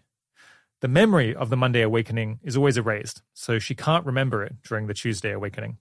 And then after the Monday and the Tuesday awakening, then the experiment will end. So during each awakening, Sleeping Beauty doesn't know what day it is or whether she has been awakened before. So now, whenever Sleeping Beauty is awakened and interviewed, she is asked, what is your credence now for the proposition that the coin landed heads? That is to say, what probability would you assign to the idea that the coin landed heads, given that you've just been awakened? There's two main positions in response to this problem. You have the halfer view, where and halfers would say that Sleeping Beauty should assign a 50% probability to the coin landing heads. The reasoning being that the coin toss was a fair one, so it has an equal chance of landing heads or tails, irrespective of how many times Sleeping Beauty is awakened. Sleeping Beauty is just irrelevant. It's the answer has to be 50%. The alternative view, one which you might be beginning to suspect now, is called the thirder position. And thirders would say that Sleeping Beauty ought to assign a 1 in 3 probability to the coin landing heads. The reasoning there is that there are 3 possible awakening events. There's the case where the coin landed heads and she's being woken up on a Monday, or there's the case where the coin landed tails and she's being woken up on a Monday. And then, of course, there's a case where the coin landed tails, and now she's being awoken on a Tuesday. And it's each of those awakening events that are all equally likely. So, given that only one of those three awakening events features the coin coming up heads, that is the case where the coin landed heads and she's waking up on a Monday, then the probability of heads is just 1 in 3, not 1 in 2.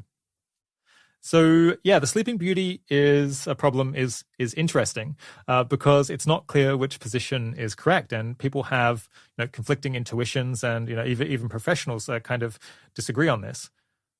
Personally, I think that the third position is correct, or that's the one that feels right to me, that the probability of heads is 1 in 3, not 50%. But that does have the interesting implication that things are more likely to be true if they create more observers who are capable of observing them. The underlying issue here with all of this being, what can you update about given of the fact of you observing and considering a question? Okay, I think that's enough of an introduction to anthropics. I'll stick up a link to a really nice video from a YouTuber called Veritasium, who made a video about the Sleeping Beauty problem, and it describes a little bit more the underlying issues at stake and the implications. But I think you could get it if you just typed in Sleeping Beauty problem Veritasium. All right, with that out of the way, let's get back to the interview. One other thing I want to say on the Elon argument, or in my blog post, I call it the "but aren't I improbably cool" argument. And this is related to the thing about how would you want people with different sorts of observations to act. I think it's a kind of scary and worrying prospect for the most powerful and influential people in the world to kind of think that they're in simulations in proportion to their kind of power and influence. I think that's just that's not the policy we would want people to be taking. And certainly for the people who are, looking at them and going like, this person, here's this person living in this real world. They're not in a sim. This is not some solipsistic thing. Like, we're watching you and you're like, think you're in a sim. That's horrible. I'm like scared of what you're going to do. I think that's like, you just got to go so cautious with that stuff. And I just think it's related. I think there's a direct intuition here, and I think it's also related to the point I wanted to make about like what sort of basement people would you want people to be, and kind of defaulting to that pretty hard for a lot of different sorts of reasons. So I just wanted to flag that because I think it's an additional source of hesitation. Yeah, definitely. I mean, it's fine for the janitor in Des Moines to think they're in a simulation. You really don't want the president to think that they are, and just start treating it all like a game. Or like, here's Petrov. Yeah. Exactly. Like these people who are there at pivotal moments and there's Petrov and he's like, oh, well, like this is such a pivotal moment. No way that I'm in a position to influence what happens with, the Cold War. I must be in a sim. Ha ha ha. Maybe I'll try to be interesting so it doesn't get shut off. It's like, no, Petrov, like no, wrong. Stop the missiles. Yeah. Yeah. Stop the missiles. So, I think that matters a lot.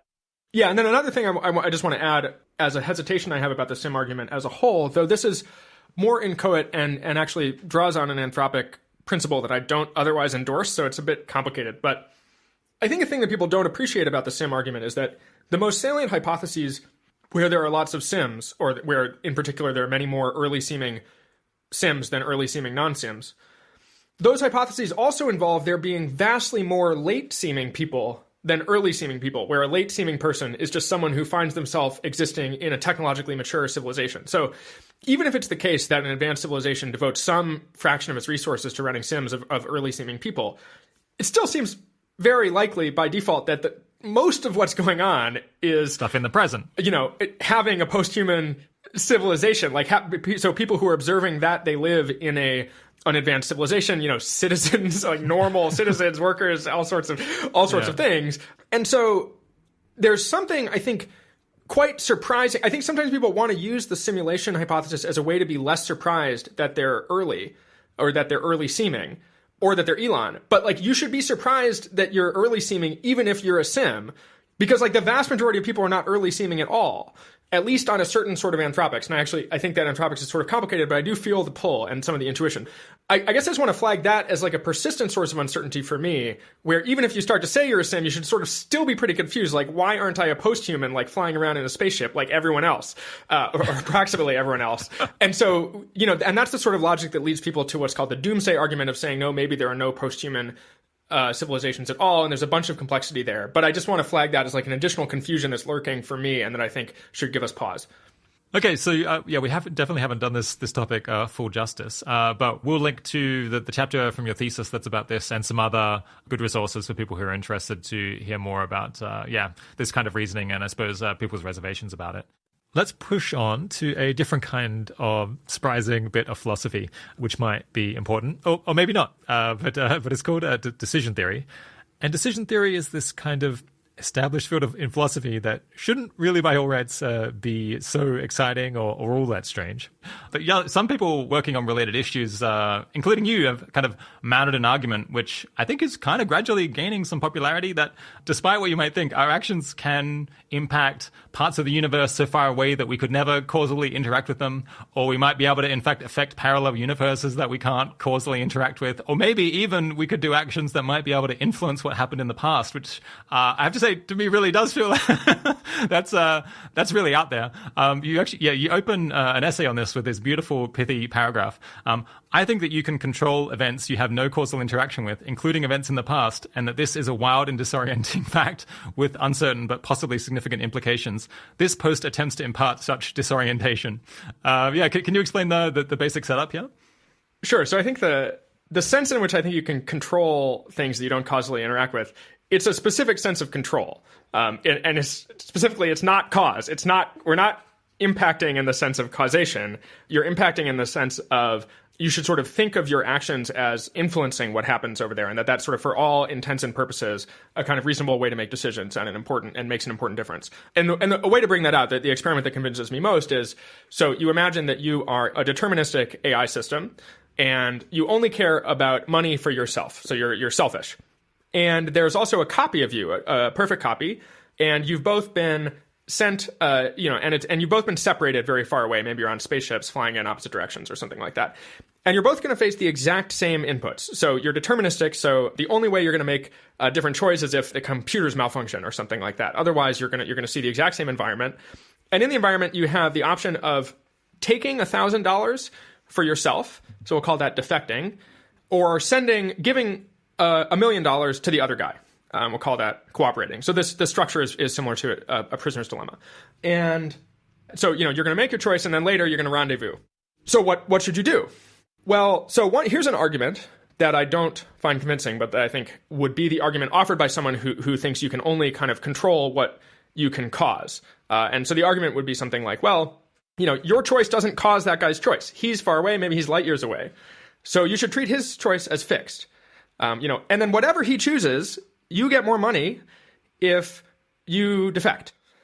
So, if he defects, then, you'll get nothing by cooperating and $1,000 by defecting. If he sends the money to you, then you'll get 1,000,000.1 by defecting and 1 million by cooperating. So no matter what, it's better to defect. And so you should defect. But I think that's wrong. And the reason I think it's wrong is that you are going to make the same choice. You're deterministic systems, and so whatever you do, he's going to do it too. And in fact, in this particular case, and we can talk about looser versions where the inputs aren't exactly identical, the connection between you two is so tight that you just literally, like, if you want to write something on your whiteboard, he's going to write that too. You can just cause, like, if you want him to write on his whiteboard, hello, this is a message from your copy, or something like that, you can just write it on your own whiteboard. And then when you guys rendezvous, his whiteboard will say the thing that you wrote. And so you can sit there going like, what do I want? You really can control what he writes. If you want to draw like a particular kitten, if you want to like scribble in a certain way, he's going to do that exact same thing, even though he's far away and you're not in causal interaction with him. And so to me, I think there's just this form, there's a weird form of control you have over what he does that we just need to recognize. And I think that's relevant to your decision in the sense that if you start reaching for the defect button, you should be like, okay, what button is he reaching to right now? As you move your arm, his arm is moving with you. And so you reach the defect, he's about to defect. If you go to cooperate, so you could basically be like, what button do I want him to press? Right? And I could just press it yourself and he'll press it. And so to me, it feels like pretty easy, press the send myself $1 million button. But I think this is really weird. I think it's like, this is a really different type of way of thinking about your influence on the world, and with some implications. So that's like the case that convinces me most. Yeah, it's the case that convinces me that there's something real here that deserves further investigation. Because, I mean, in the standard prisoner's dilemma, you use the reasoning that you were saying, where you're like, well, no matter what they do, it's better if I take the money for myself. But that feels just completely wrong here. You know that there's only two options. You send them $1 million and they send you $1 million, or you keep 1,000 and they keep 1,000. Like, the idea that you could have a thing where you press one button and they press the other one, it doesn't make any sense, because you're this deterministic system that does exactly the same thing in the two locations because you're getting exactly the same inputs. And so it kind of seems to break the standard causal decision theory, the standard causal analysis that we would use. But then, as you're saying it, we can't say that you're causing them to do this in the normal sense, because we normally think of causation as occurring in this natural way where, you move an object or you send out some energy and then it travels in the intervening space and then hits them, and that's not happening. But nonetheless, what you do changes what they will have done or what they are doing in a way that is decision relevant to you. It's that fact should change what you do. Yeah. Hey, listeners, Rob here. When I planned out this episode, I hoped that we'd be able to do this section on decision theory without properly going back and explaining fully what decision theory is and what causal decision theory is and evidential decision theory and the main kind of thought experiments that motivate this whole area of philosophy. I thought maybe we could skip over that because we just basically didn't have time.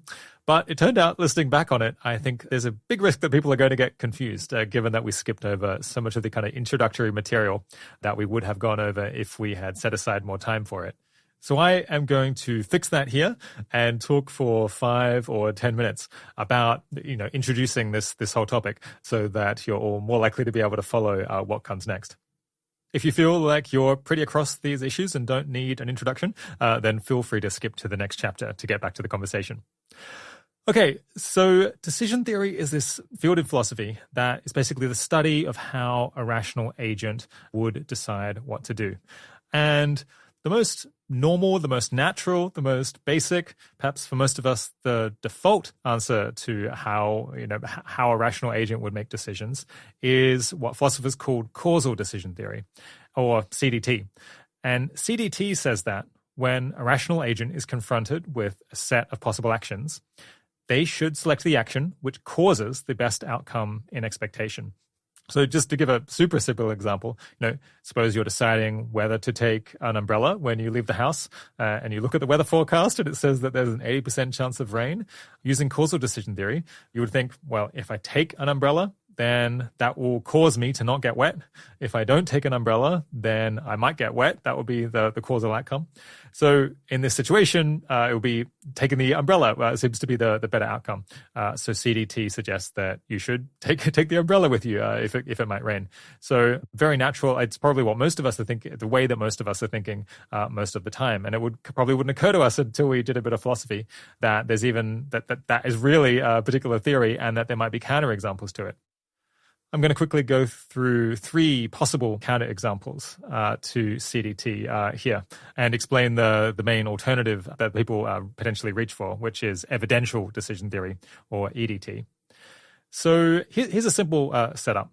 The thought experiment here is called the psychopath button. So Paul is debating whether to press the kill all psychopaths button. It would, he thinks, be much better to live in a world that had no psychopaths. Unfortunately, Paul is quite confident that only a psychopath would press such a button. And Paul very strongly prefers living in a world with psychopaths to dying. So should Paul press the button then to kill all psychopaths? Causal decision theory would say that he should press the button because pressing the button doesn't cause him to be or to become a psychopath.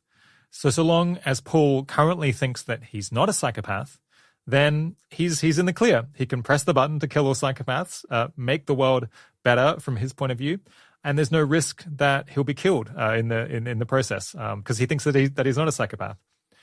But almost everyone thinks that there's something, or like many people think that there's something off about this, because surely pressing the button, as Paul suspects, is evidence that he is a psychopath because he thinks that only a psychopath would be willing to press the button.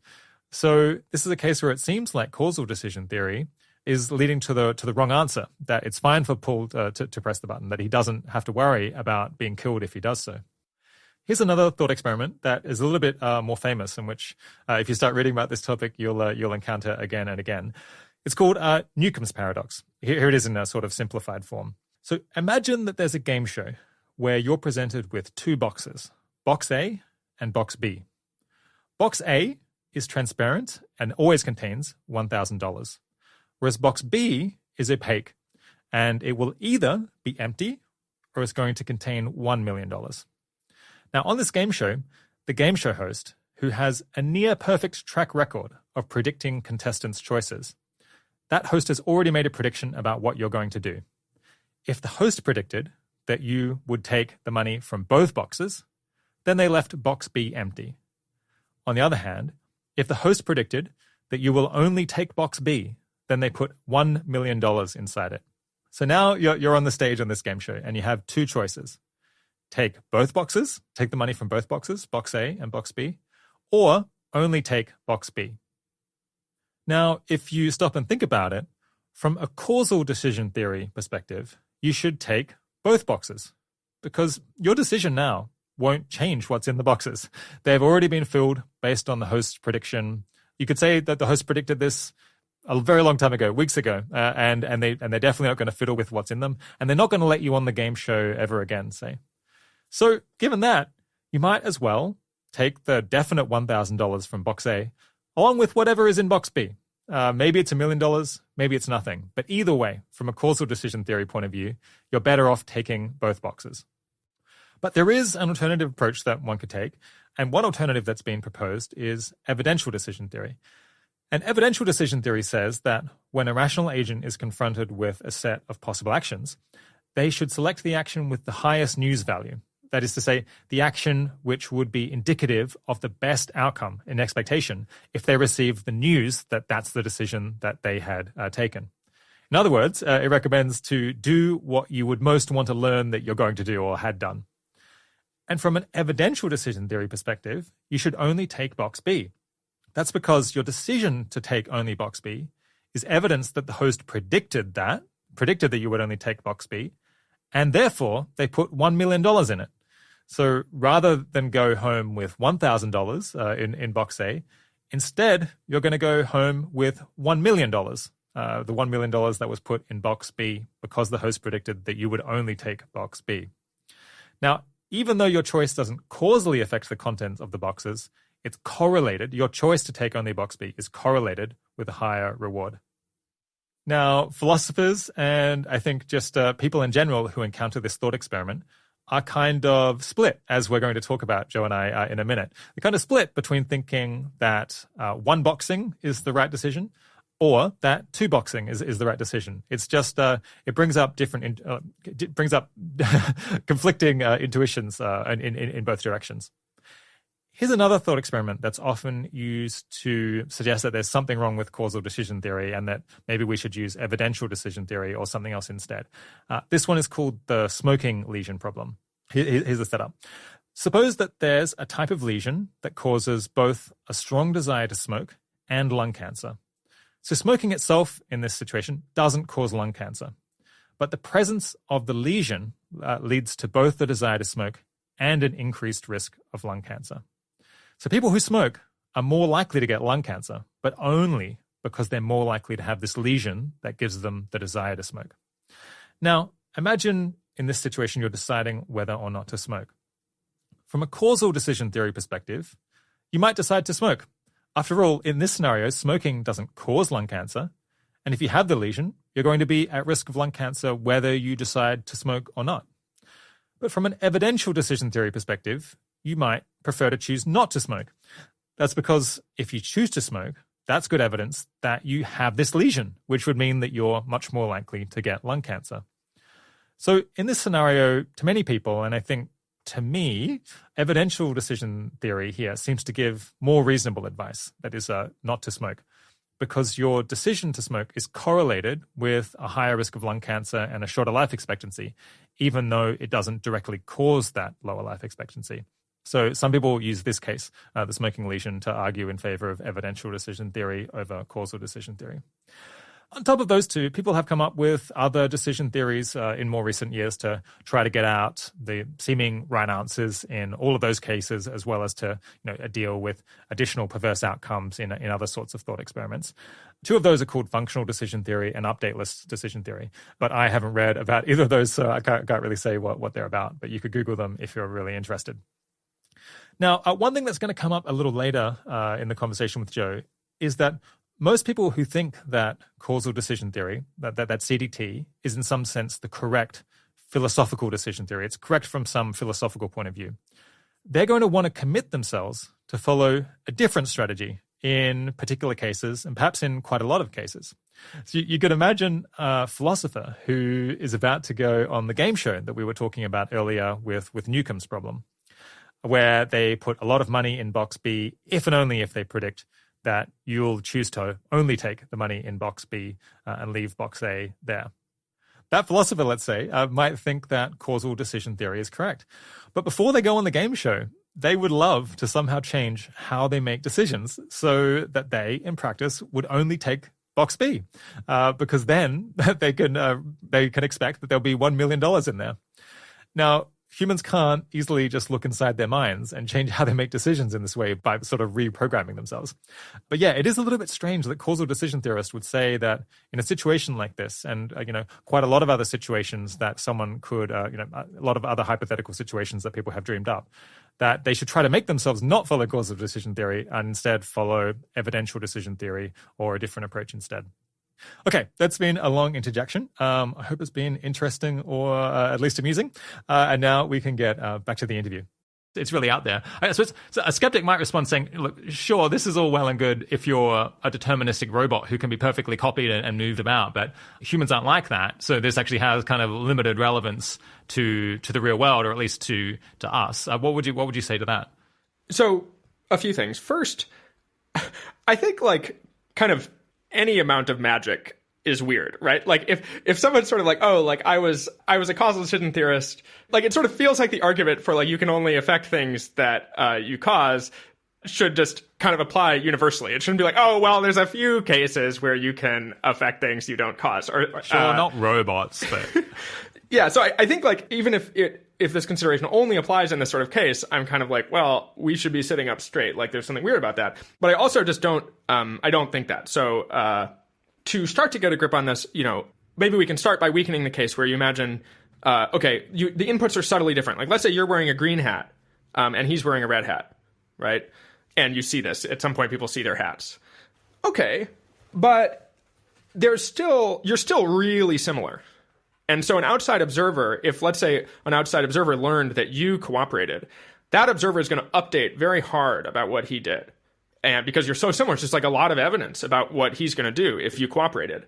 And so, I think that the same sort of argument persists. Basically, you should make that update too. You should be incorporating that information into your decision. So, if you cooperate, then you should be expecting him to cooperate. Even though he's seeing slightly different inputs, you're still just so similar. You probably did the same thing. You probably thought about this stuff in the same way. It's not as though that the kind of color of the hat makes much difference to kind of how you treat this. You could be that type of person, but that's like, we have to argue that type of person and you kind of get to decide.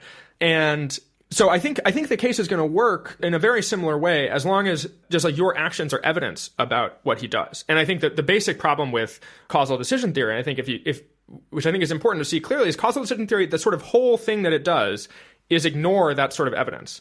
So it sort of it assigns a fixed probability to him cooperating or defecting, and then treats that as independent of what you do.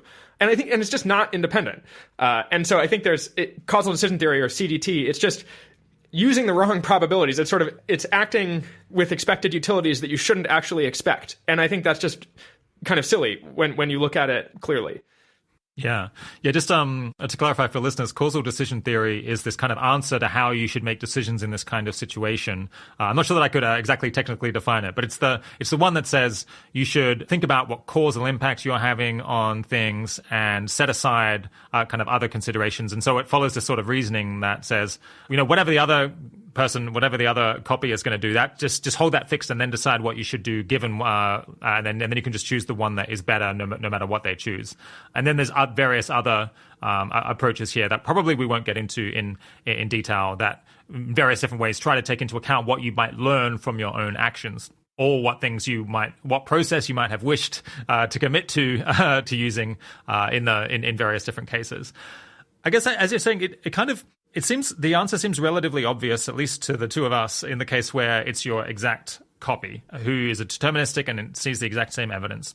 But it's not as if this goes away if you start making minor changes, like, the room is slightly different, the temperature's a little bit different, you're wearing a different hat. As long as your decision is very correlated with what they're going to choose, such that you're learning a lot about what they will probably have chosen from what you do, then this still bites to some extent. So it breaks or it weakens gradually over time as the situations become more and more distinct.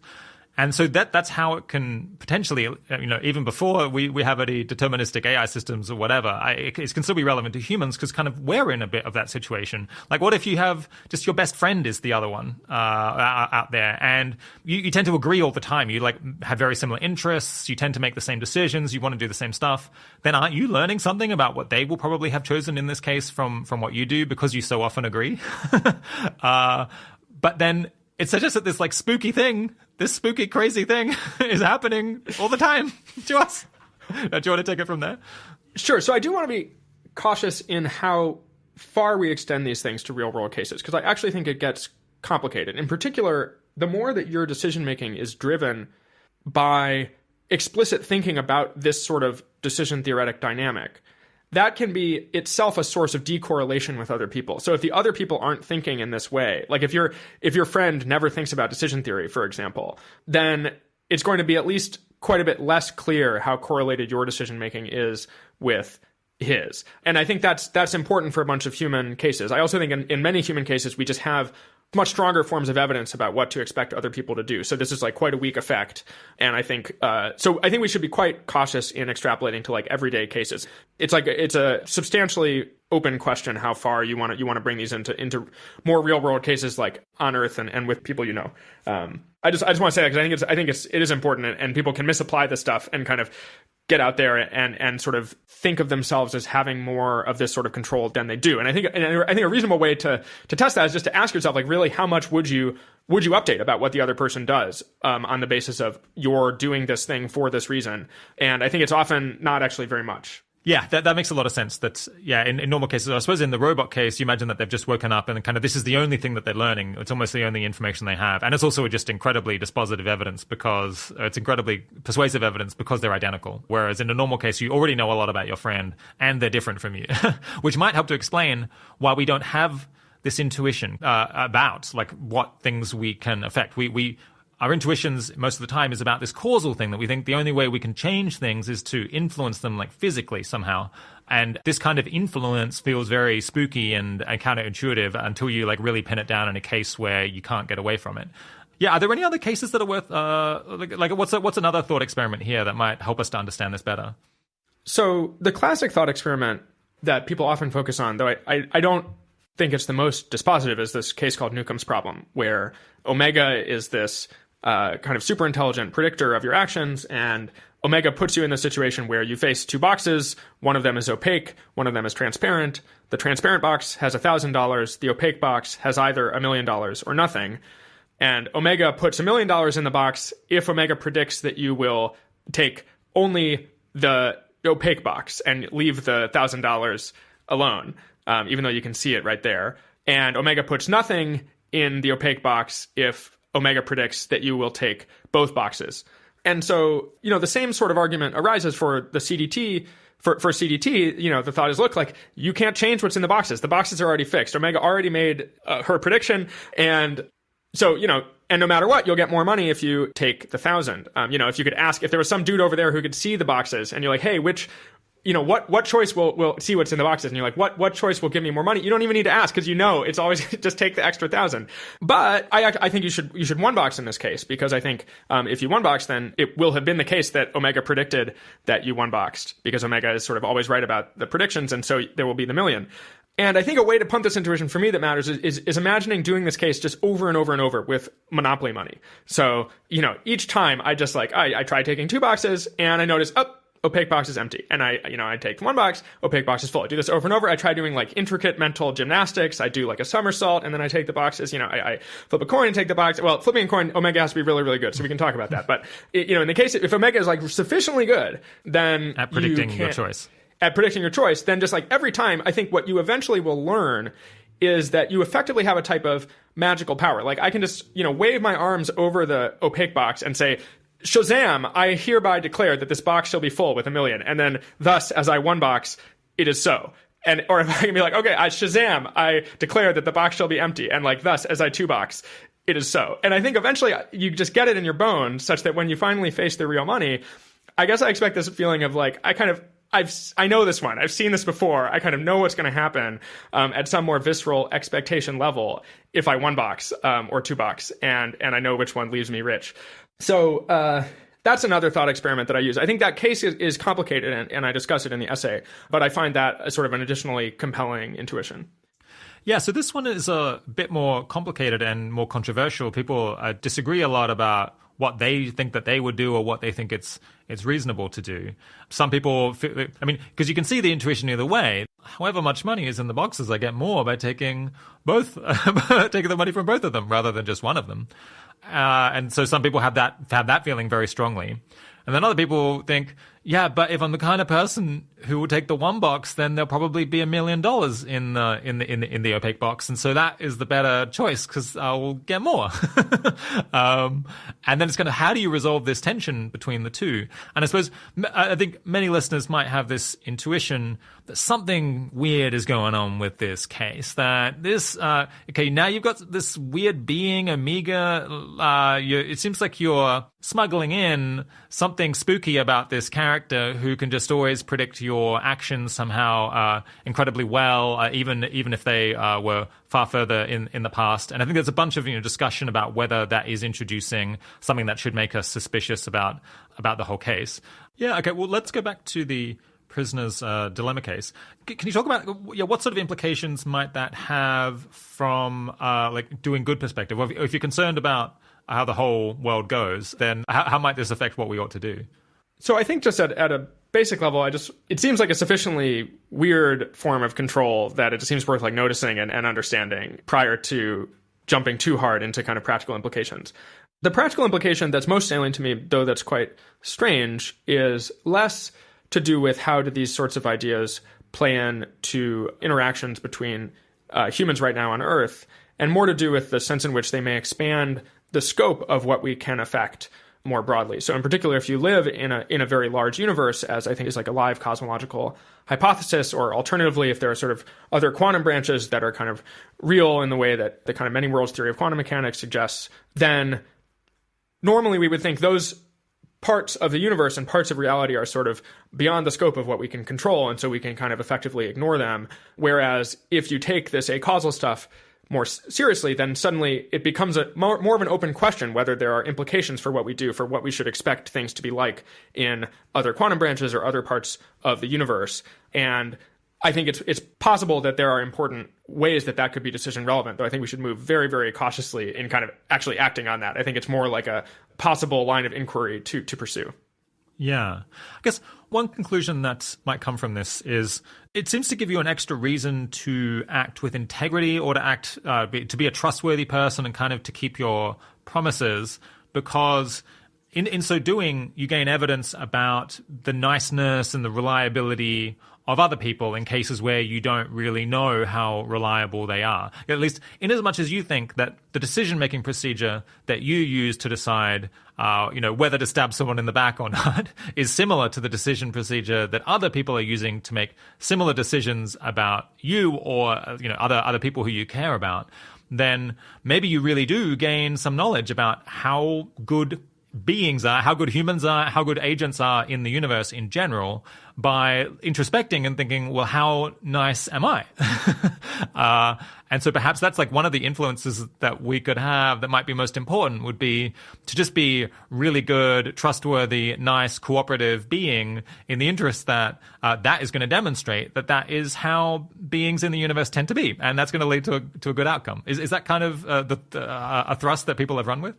I think we want to move slowly. I mean, it can be easy to grab these ideas and like read onto them whatever we sort of hoped to say anyway. And, these ideas do conjure a bunch of stuff in the vicinity of cooperation and integrity and ways of combating kind of destructive dynamics between more naively consequentialist agents and stuff like that. And I do think that's real, but I also think sometimes the kind of work of really working it out isn't done.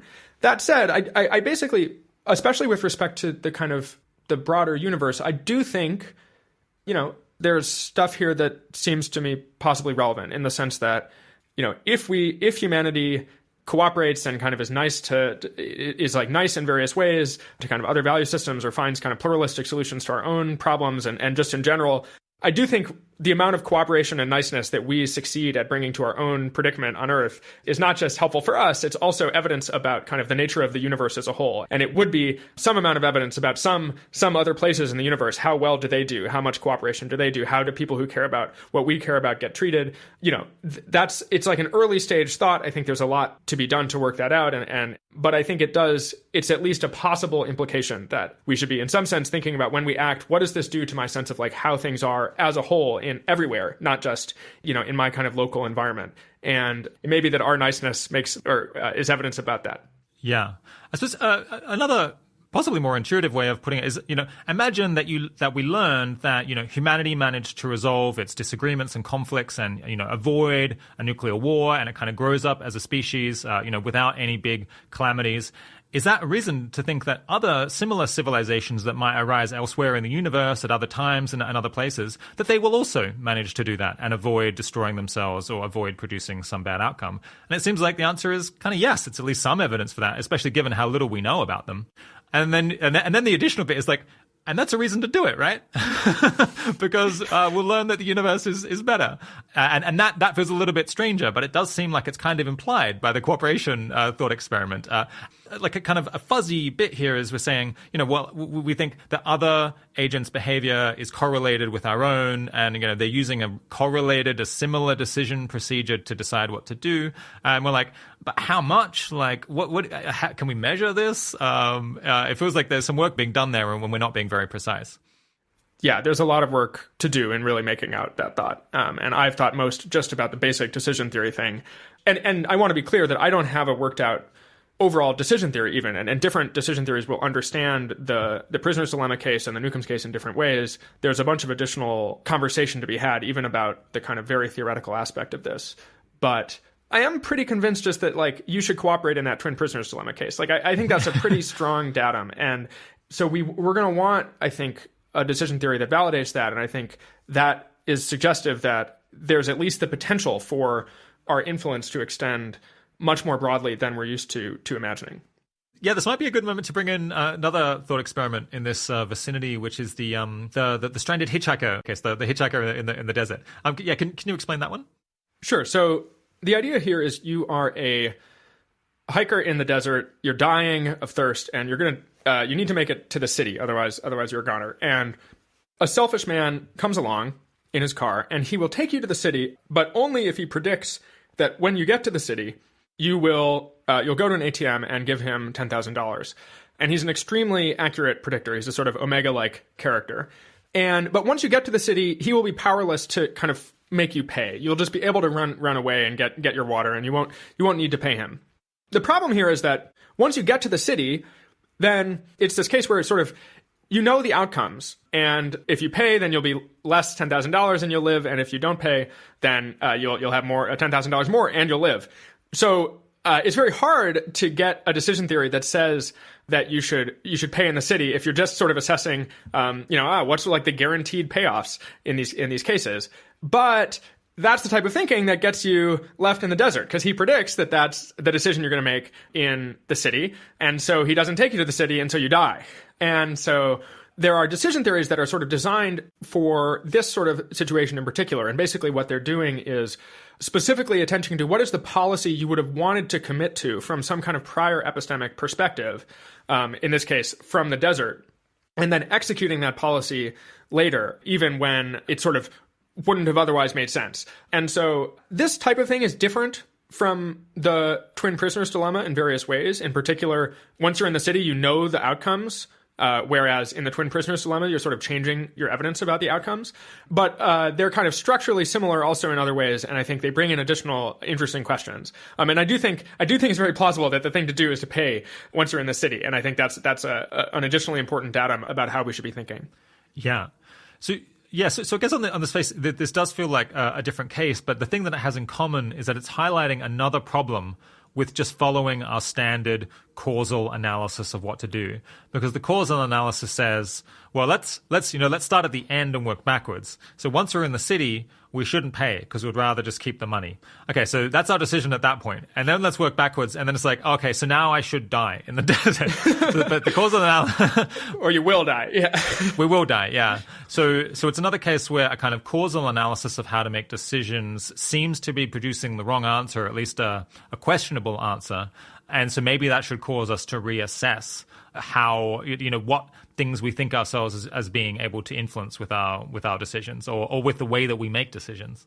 Yeah, that's right. And I think it's a little harder in this case to interpret the sense of influence well. Like you can end up saying, okay, I'm in the city, but if I don't pay, then it won't be the case that I'm in the city. Or, I'll have died, a few hours ago. And it can feel a little like, like that's a weirder thing than saying, like if I cooperate, then he will cooperate. If I defect, he'll defect.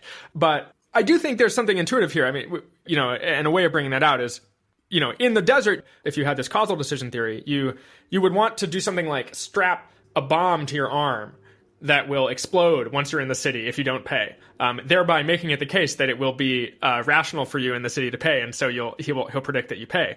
But what if you don't have a bomb? What if you don't know how to make bombs? Do you really need a bomb? What if why not just skip all this stuff with the bomb and just pay in the city?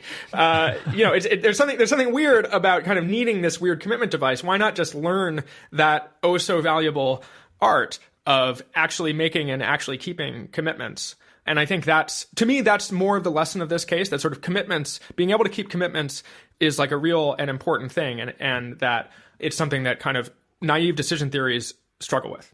Yeah. I find that to be a really funny example where you're thinking, well, obviously if I had a bomb that could pre-commit me to wanting to pay in the city, then I should. But, if I'm missing any of the pieces of the bomb, then I shouldn't pay. then I won't. And instead I should die in the desert. It feels like something's gone wrong there. And you're just like, well, but couldn't I do the same thing without the bomb? I think this case is a lot more intuitive because it brings in other intuitions that we have about the importance of, maintaining a good reputation and sticking with our commitments. And I suppose you can make the case stranger by saying, well, what if it's a robot that looks for lost people out in the desert, and actually the robot is going to break, or it's going to kind of it's going to explode or something before you even decide whether to go to the ATM or not. So the being that with which you've kind of made some agreement is not even going to exist anymore. But still, in that case, it feels like probably you should go to the ATM. Yeah. I think we can break. The robot says to burn the money in the street. It's like and the robot has already disintegrated by the time you're there. I still think you should pay, but I think it's worth making that distinction because otherwise we're triggering a bunch of extra stuff about promise keeping and like the interests of the guy and stuff like that. Yeah. Okay, I guess going back to the stranger case where you're thinking this kind of spooky action at a distance that you have with other beings that make decisions using similar methods to what you do.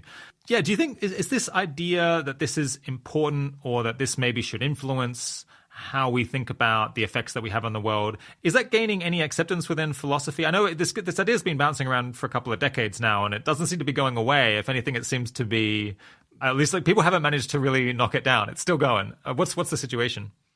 Well, I think I don't have my finger on the pulse of the decision theory community as a whole. And in fact, I think in academic philosophy, I think this view is still probably the minority. That I think kind of standard causal decision theory tends to be more popular in academic philosophy. And then there's a sort of kind of a different set of folks. I live in the Bay Area. I think it's more popular in the Bay Area for some reason. Actually, there is a reason. Sort of various people in the Bay Area have done work on this topic. In particular, the Machine Intelligence Research Institute has done work on this topic that influenced my thinking, and I think has influenced some of the kind of culture around this more broadly. Yeah, do you think this idea, what do you think is the prognosis? Do you think, if we come back in 20 years' time, do you think this will be more widely understood or be regarded as more important than it is today? I think plausibly, though I think it's hard to say exactly. And, the winds of academic opinion don't always track what I think is right. Well, so one thing is that in principle, everyone agrees that if you're a causal decision theorist, you should self-modify to stop being a causal decision theorist kind of immediately. And in practice, it doesn't seem like the causal decision theorists sort of even try this. Obviously, it's not clear what sort of self-modification involves. But, ahead of time, like if you're here now, you want to like become the type of person who pays in the city.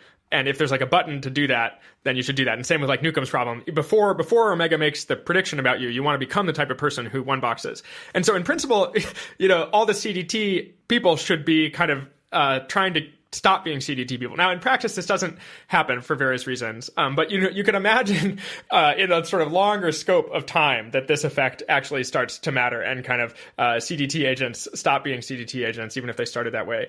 A different factor that I think I could imagine mattering in the longer run is that, I think if we start living in a world where there are a lot of actual digital minds that can be copied and that sort of are more deterministic, then... And that can self-modify. And they can self-modify.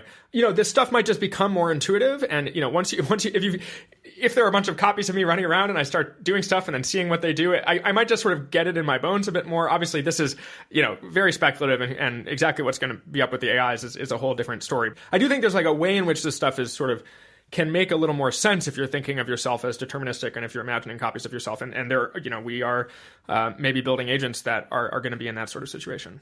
Yeah. Well, I think, you have a really good post on this, so people who want to learn more. We're going to have to move on, but I think it's called Can You Influence the Past? Is that right? That's right. Can you control the past? Yeah. So obviously we'll link to that, and you have a couple of other really, really, really fun thought experiments in there, which people should go check out. Okay. The next strange idea from philosophy that I would like to talk about that might perhaps influence what we ought to do is the problems created for ethics by countenancing the possibility of infinite amounts of value. We slightly referenced that earlier. And actually, some parts of this were covered on the show not long ago in episode 139, Alan Hayek on puzzles and paradoxes in probability and expected value. Basically, our best understanding of the universe from physics and cosmology is that, as far as we know, it might well be infinite in size. It has kind of that look to it.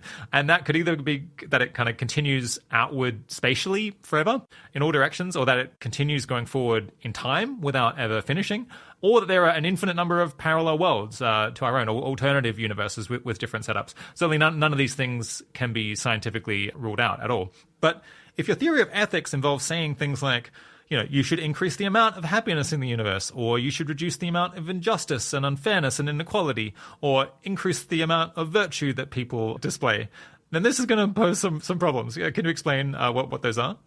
Sure. So I actually think the problems are substantially more general than just kind of, if you want to say that more of something is good, you get problems. I think there are just problems for kind of everybody all over the place. Basically, anyone who wants to be able to make choices that involve infinities at all is going to run into some really, really serious issues. And plausibly, sort of everyone, like, we have intuitions about infinite worlds. So like infinite hell, worse than infinite heaven. Like, okay, that's a data point. Cool. Like, so there's, it's not as though ethics is totally silent on this stuff. And in fact, we often want our ethical principles to cover a kind of very full range of choices we could make. But more importantly, I mean, we already are making choices that have some probability of doing infinite things. So there's, I think, two different central ways this can go. One is kind of causal, where we can be causing infinite things. Now, I think this is kind of low probability because it requires kind of different science. I think our current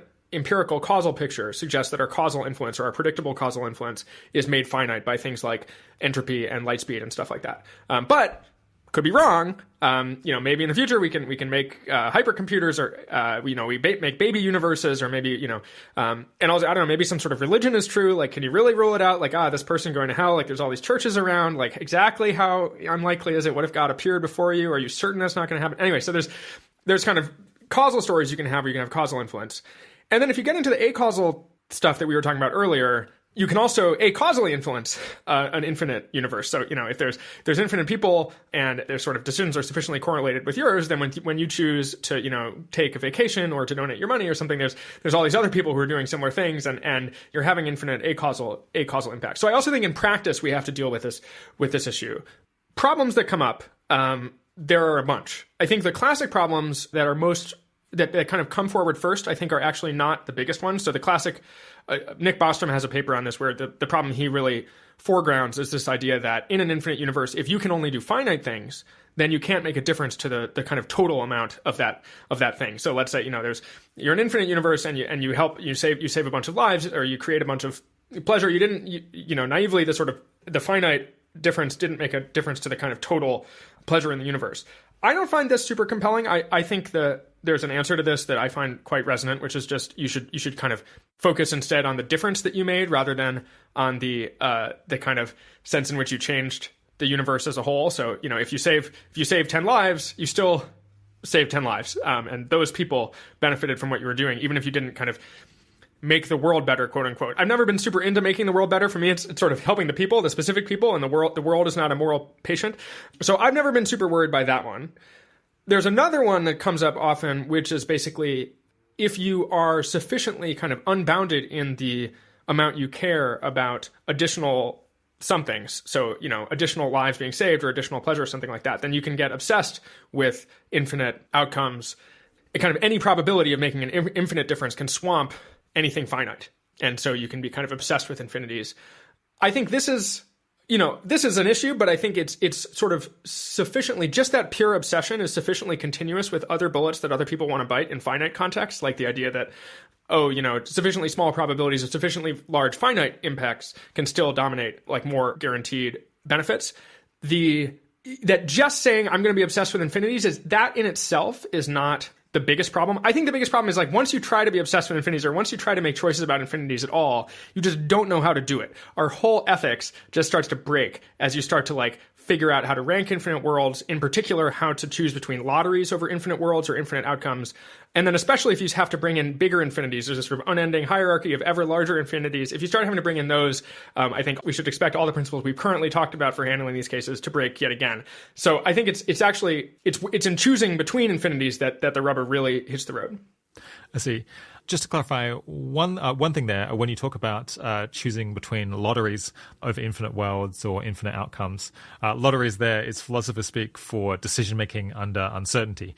So what would you do if you had, a 20% chance of getting some outcome that has an infinity in it, and weighing that against a 5% chance of some other infinity? Yeah, our whole ethics doesn't know how to deal with lotteries like that, or, decision-making under uncertainty, gambles that include infinities.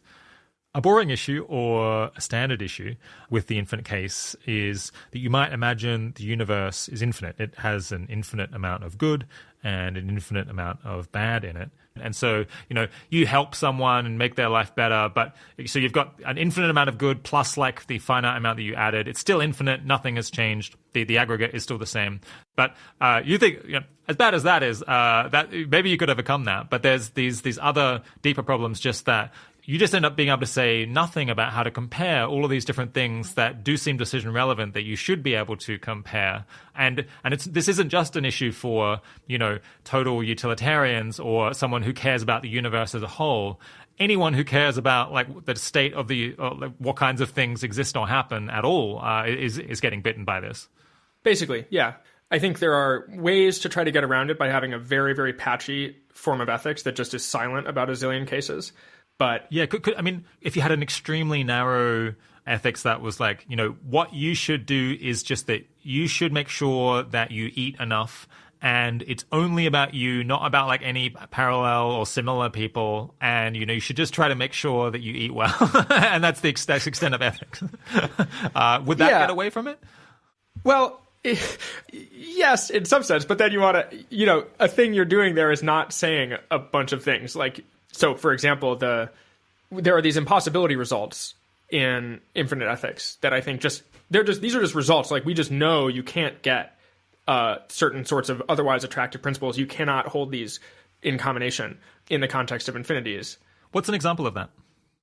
So for me, the most salient example is, so consider two principles. The first principle we'll call Pareto, which says if you can help an infinite number of people and do nothing otherwise, and you make no one worse off, you should do it.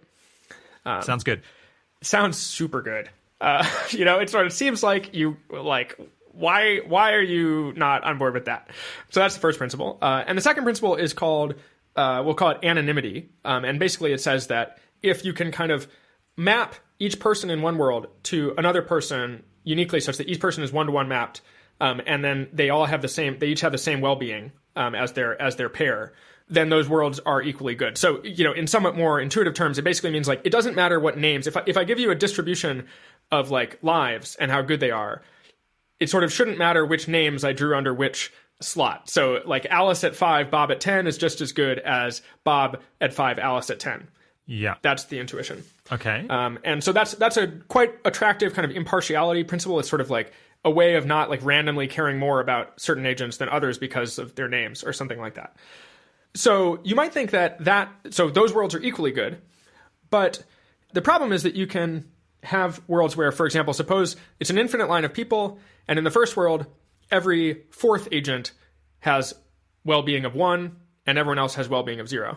So it's like agent 1 has 1, 2, 0, 3, 0, 4, 0, 5 has 1, etc. In the second world, every second agent has well-being of 1, and everyone else has 0. So agent 1 has 1, agent 2 has 0, agent 3 has 1. Basically, what the second world does is it just improves the lives of an infinite number of people from 0 to 1, agent 3, agent 7, and so on. And so it's better by the Pareto principle we talked about. But the problem is it's also possible to map each agent in the first world to an agent in the second, such that the well-being is the same. And so by the anonymity principle, they're equally good. But they can't be both better and equally good. And so you have a contradiction. And there's a bunch of stuff in this same vein.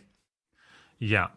I guess another thread that might bite more often in decisions that we might make, that was one that we discussed more with Alan Hayek, was these issues that, well, what if your actions have some chance of creating an infinite amount of good, and there's kind of different probabilities, but like the expected amount of good that you create is kind of always infinite, no matter the probability of you creating these outcomes, and so you have kind of no way to decide between them, and that gets these like uncertain outcomes get very confusing and difficult to deal with as well.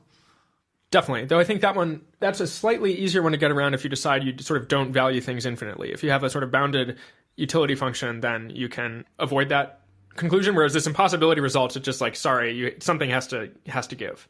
Yeah. Are there any other kind of impossibility results or challenging decision cases that you want to mention before we push on? One other one that I find disturbing and instructive. So a popular way of trying to rank infinite worlds, at least infinite worlds that have the same locations, is to do something like you have an expanding sphere of space-time, and you're kind of looking at the utility within that sphere as it expands, and then comparing the two worlds based on how the utility compares in the limit as the sphere expands. And I think this fits with various of our intuitions. So if you imagine, I was like, if there's a world where it's sort of per unit area, it sort of looks like everyone is happy, then you might think that's better. A counterexample to at least some versions of this that I've found instructive is if you imagine an infinite line of happy planets, utopias, and they're all spread out equally distanced. That's world A. And then in world B, you pull each of those planets an inch closer together, but you add also an arbitrary number of kind of arbitrary finite number of like hellish dystopic planets. And on approaches, that do this sort of comparison of the expanding spheres, the fact that the utopia planets are kind of closer together will eventually do enough to make the difference in the kind of comparison between the two spheres, because the dystopias are finite, but eventually they'll outnumber them. Eventually they'll be outnumbered, and so these sort of expanding sphere approaches like the second world better. But I have this interest like, well, no one noticed when you pulled the planets together. Like that wasn't a morally significant act. But what people did notice is when you added all these finite dystopias, like all the people in those dystopias really noticed that. And so I find this result quite bad. And you get sort of similar things. There's quite a lot of sort of order dependence. Like basically with infinities, you can just rearrange stuff a bunch, and but intuitively rearranging doesn't matter. But for infinities, rearranging matters quite a lot, and that just breaks a lot of stuff. Hey listeners, Rob here. There was a lot there, and I'm just going to clarify one thing that Joe was talking about. Basically, if you have a universe that is infinite in size, then as we're talking about, you get these great difficulties comparing the goodness of one hypothetical universe that is infinite in size with another one. One way that you can try to make those comparisons, though, is to use what here Joe called the expanding sphere approach.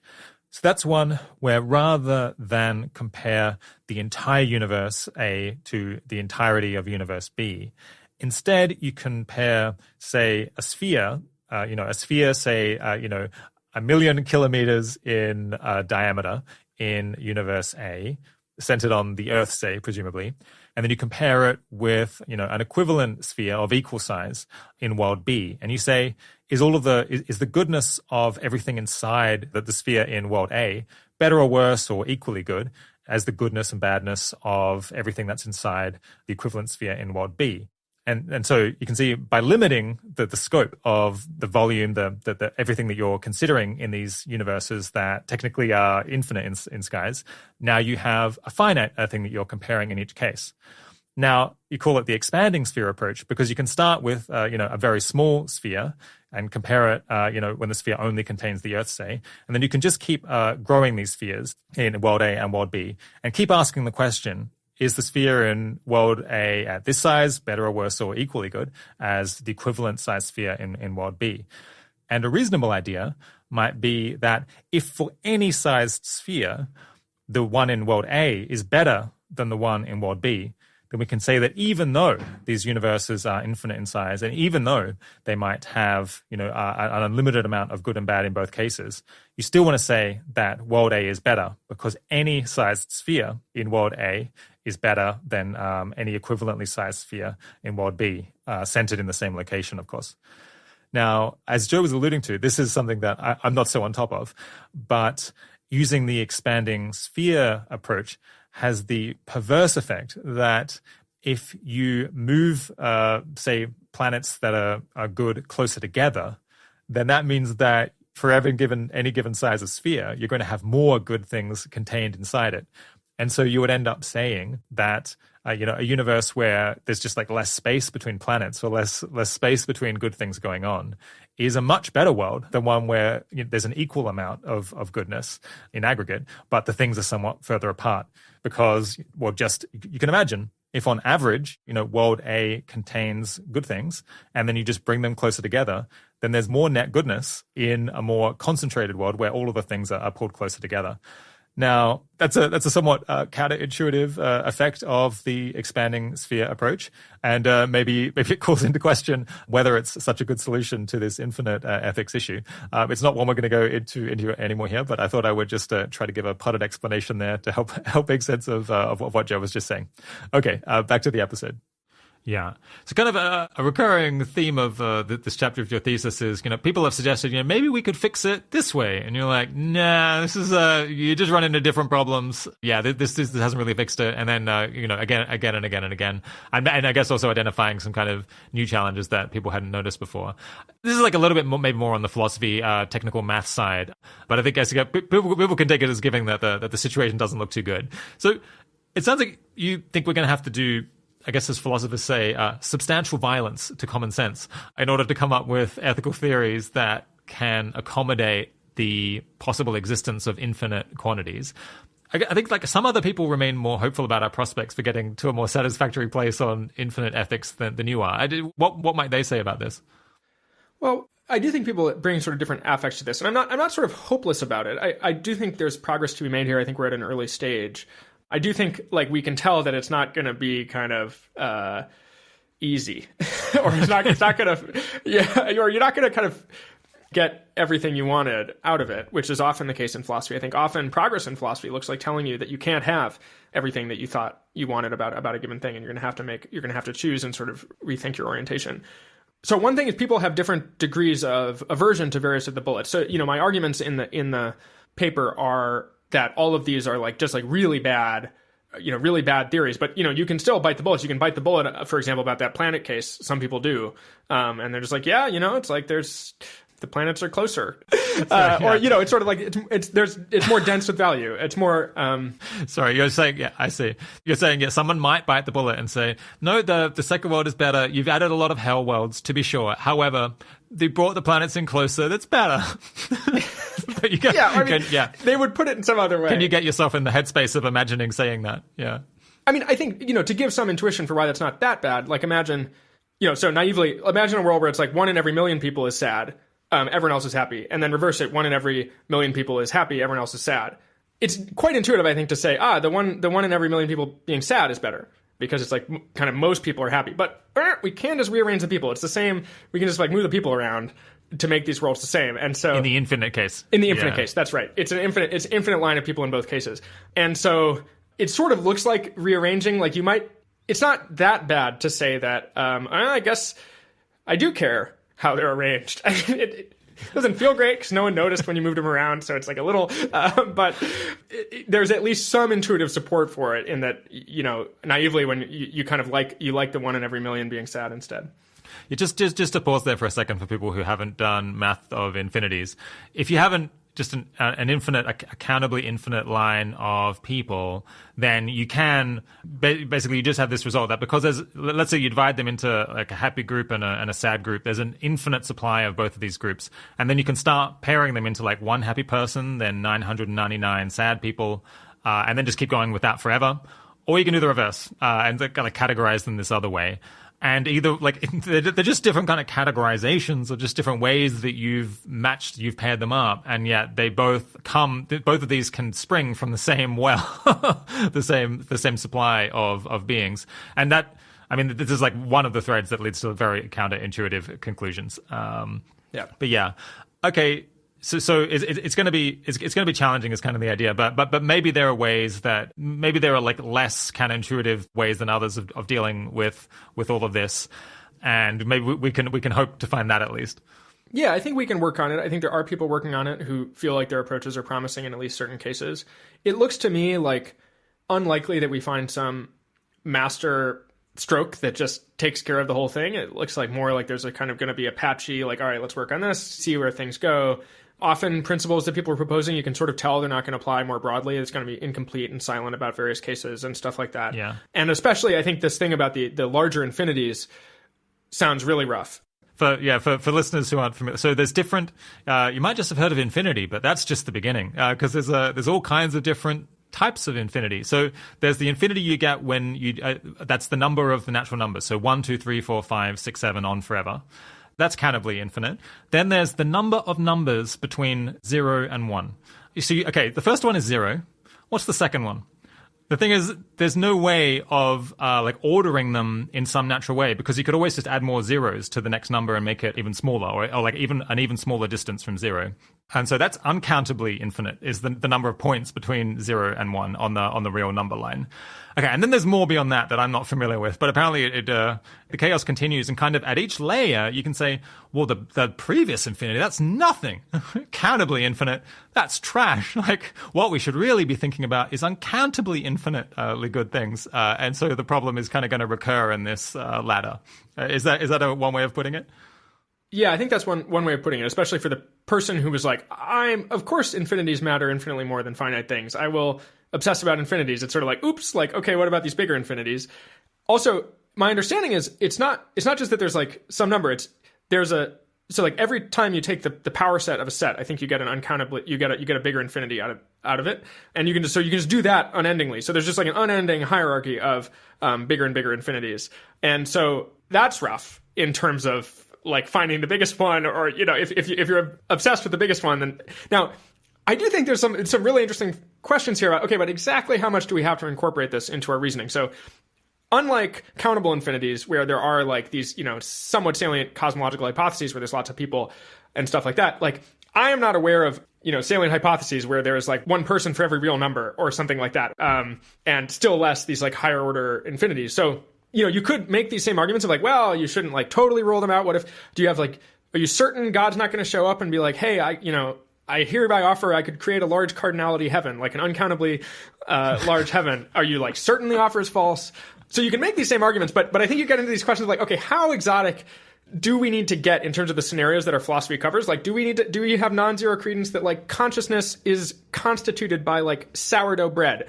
Do you have non-zero credence that like, 2 + 2 is 5? Probabilities don't have to add up to 100%. Like, it's just like a whole set of hypotheses that you can get like sufficiently wacky about, and you're like, like your decisions need to cover these. And at a certain point, you have a feeling like, actually, no, that one, I'm just, I've had enough. I've had enough. And so I think there's like an intuition that that's what we should say about these like larger infinity worlds, and I'm not sure, but I think even if you say that about the larger infinities, I think it's like much more compelling to me that you have to deal with these with just the countable infinite case, and that one's hard enough. Yeah. You say in your thesis that challenges with infinite ethics represent the death of the utilitarian dream. I think it might actually be in the title, so like infinite ethics and the utilitarian dream. It's evocative. Can you explain what you mean by that? Sure. So I think there's a certain type of person who comes to philosophy and I think encounters ideas, a certain set of kind of simple and kind of otherwise elegant or theoretically attractive ideas, notably kind of total utilitarianism, or the ideas I most think of as in this cluster, and this is all separable, is sort of total utilitarianism, Bayesianism, expected utility reasoning. That's the sort of broad cluster. And they sort of look at that. I'm sitting right here, Joe. You can address me directly. No, I think like many people, I do have this impulse. Not 100%, but yeah, I think people can recognize it. Sorry, carry on. So, and I think a natural response. I remember at one point I was talking with a friend of mine who used to be a utilitarian about one of his views, and I started to offer a counterexample to his views, and he just cut me off, and he was just like, Joe, I bite all the bullets. And I was like, oh, like, you don't even need to hear the bullets. He's like, yeah, it's like, whatever, it does it fall out of my view? Like, I bite it. And so I think that a certain kind of person in this mindset can feel like, well, sure, there are bullets I need to bite for this view. I need to push fat men off of bridges. I need to create repugnant conclusions, even with a bunch of hells involved. All this sort of stuff. But they sort of feel like, I am hardcore, like I am rigorous. I have theorems to back me up. Like these other people, my thing is simple. These other people's theories, they're like janky and incomplete and kind of, made up. It's all epicycles. Hey listeners, Rob here with another quick aside. This one's a fun one. We just used the term epicycles, which philosophers throw around quite a bit, but I think I hadn't heard until I started talking to people who'd done philosophy PhDs. The idea of epicycles is basically you're adding lots more complexity to a theory in order to salvage it from cases in which it doesn't match reality or it doesn't match intuition. But really what you want to do is throw out the theory altogether and then start again because it's the wrong approach. It goes back to how the ancients used to predict the motions of planets when they thought that everything was going around the Earth one way or another. Obviously, the planets weren't going around the Earth fundamentally. So how did they manage to explain the apparent motions of the planets and them coming closer and then going further away? Basically, they modeled the planets traveling around the Earth, but they were also traveling in little circles around the circle that they were traveling around the Earth on. They were traveling at the same time on two different circles. Then this allowed them to match up the predictions of that model with their observations of where the planets were. So the main big circle that they were traveling on around the Earth was called the deferent or deferent, I'm not sure how it's pronounced. And the little circles that they were traveling on around that circle were called epicycles. I think it comes from Greek meaning, circle moving on another circle. Anyway, so you can see how this term has come to mean adding complexity to a model in order to salvage it when really it's the wrong model to start. What they should have done is realize that the planets were moving in ellipses around the sun rather than adding more and more circles to try to match things up. Interestingly, though, by adding in enough epicycles like this, they were able to make their predictions of the planet's motions match almost exactly their observations because they just had enough degrees of freedom in the model to allow them to place the planets in any particular place at any particular point in time. That's what can happen when you add a lot of complexity to a model, even if it's mistaken. Okay, that's epicycles. Back to the show. It's all epicycles. It's all epicycles. It just has this flavor of like you're just kind of unwilling to, just look the truth in the face, like make the lizards. The lizards is a version. There's one conclusion that falls out of total utilitarianism is the idea that for any utopia, there's a better world with a sufficient number of barely happy lizards plus arbitrary hells. Carry on. So So I think that you can get in this narrative like, all I need to do is bite the bullets, and I always know what I'm getting out of the bullets. I'm getting more expected net pleasure.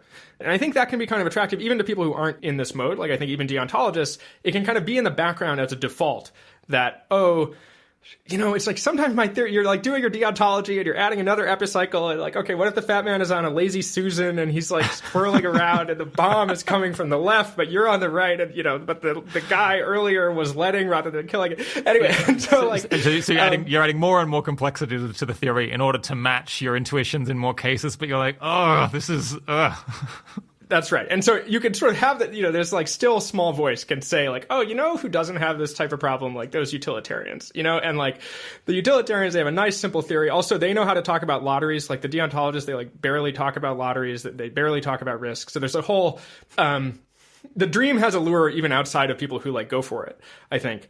But I think infinite ethics just breaks this narrative. I think that, and that's part of why I wanted to work on this topic, was that I felt like I saw around me some people who were sort of too enamored of this utilitarian dream, who thought it was sort of on better theoretical foundations than I think it is, who felt like it was like more of a default and more of a kind of simple natural foundation than I think it is. And I think what happens is if you try to extend this to the infinite, I think you just can't play the same game anymore. Your old game was sort of like, well, you realize you're going to have to add a lot of complexity to make this work at all. That's right. You're going to have to start giving stuff up. You're going to be incomplete. You're going to sort of start playing a game that looks more similar to the game you didn't want to play before and more similar to the game that everyone else was playing. And you're not going to be able to say, oh, I'm just going to bite whatever bullets my theory says to bite. There just aren't, you're running out of track, or you know, to the extent you're on a crazy train, the crazy train just sort of runs out of track. There are just like horrific bullets if you want to bite them. But it's just a very different story, and you're much more lost. And I think that's an important source of humility for people who are drawn to this perspective. I think they kind of should be more lost than they were. If they were like really, really jazzed about like, I know it's like total utilitarianism, I'm so hardcore, no one else is like willing to be hardcore. I'm like, I think you should spend some time with infinite ethics and like adjust your confidence in the position accordingly. And I think obviously infinite ethics isn't done. We might well, you know, find ways around these problems, or like more theory might come forth. But I think we can already tell on the basis of the sort of impossibility results I talked about before that like whatever comes out of this process, whatever the sort of final best theory of infinite ethics is, if there is such a thing, it's not going to be the simple totalism plus expected utility reasoning thing that people wanted. It's going to be something jankier. It's going to be weirder. And I think we should sort of learn that lesson ahead of time. Yeah, that makes sense. Because, yeah, you can imagine the simple story would be like, these people over here, they're, you know, bickering about whether to make 7 compromises or 14 compromises. I'm going to make 0 compromises. I'm special because I've like decided to deviate like nil in order to accommodate all of these special cases. But here, like, I'm sorry, you're going to have to make at least 3 or 4 compromises. The 0 is just not an option. It's not available. And then you're like, oh no, actually, maybe we're all kindred spirits in this unpleasant process of trying to figure out how to mesh our finite, strange human intuitions or desires with this extremely odd universe in which we find ourselves. Yeah. Okay, yeah, there's a lot more one could say on this. And yeah, some of the things you say in your thesis chapter, which we'll link to in the show notes, and maybe we'll stick up links to some resources for understanding infinities better for people who are interested in that. But pushing on. We've briefly covered 3 topics where philosophy might feel disorientating, even to people who are kind of familiar with feeling disorientated by philosophy. You know, maybe they encountered some of it in high school, and like we were saying earlier, you know, they found out that we don't really have a strong philosophical grounding for understanding causation or inference and so on. They dealt with that, but like there's much more. we keep finding new ones. And I kind of want to talk now about like, as human beings, what do we do in light of all of this? These issues that feel strange and unresolved, I guess, both from an emotional point of view and also kind of from a practical one. I mean, I guess we've been having a laugh here because this stuff is like both disorientating and kind of but entertaining in its own way. But spending a lot of time reading your thesis and other stuff that you've written over the last week, I felt myself getting just kind of sad or dismayed. It forced me to come back and think about issues that I kind of knew were there in the background, but which on a day-to-day basis I put out of my mind for the sake of practicality and sanity. I mean, we haven't even gone through all of the stuff that you've written about. There's other things that we'll link to, you know, the stuff about anthropics and the doomsday argument that are kind of on a similar scale of strangeness to what we've talked about. But anyway, yeah. It seems like if you commit to take philosophy seriously and stay on the crazy train rather than just get off once you start to feel uncomfortable, then you can just pile on enough of these potentially crucial issues, these counterintuitive issues that kind of anyone might feel somewhere between confused and, I guess, just depressed or like not know what to do. But you seem like a cheerful chap, Joe. How do you handle this personally? I mean, you're in the coal mine here. So I think one piece of it for me is that the idea of taking philosophy seriously, I think, is a kind of rich and subtle one. And one thing that I think taking philosophy seriously doesn't involve is kind of grabbing hold of any old philosophical idea that kind of comes your way and like kind of freaking out about it necessarily. So I think like holding philosophical ideas with the right sort of lightness and maturity is part of doing philosophy well and part of taking philosophy seriously. And that's part of why I wanted to flag the kind of possibility of existing simultaneously at different kind of stops on the crazy train or different parts of the wilderness in different ways where, these ideas, you can view some ideas like, that's interesting, that like, is something worth understanding. I think there's more to learn there without kind of upending your life about it and a bunch of stuff in that vicinity. I think that's a skill that becomes all the more important when the ideas are kind of especially strange or new.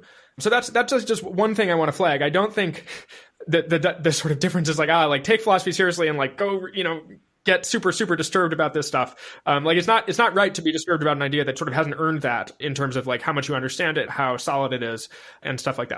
Maybe like a more concrete case is, does thinking a lot about a topic like infinite ethics reduce your motivation to improve the world? Because I feel like, to me, it like feels like it's hollowing out like the goal that I was aiming for to try to improve the world as a whole. And now I'm like, maybe that's just not even possible. And like all good and bad things exist, and there's like, woe is me.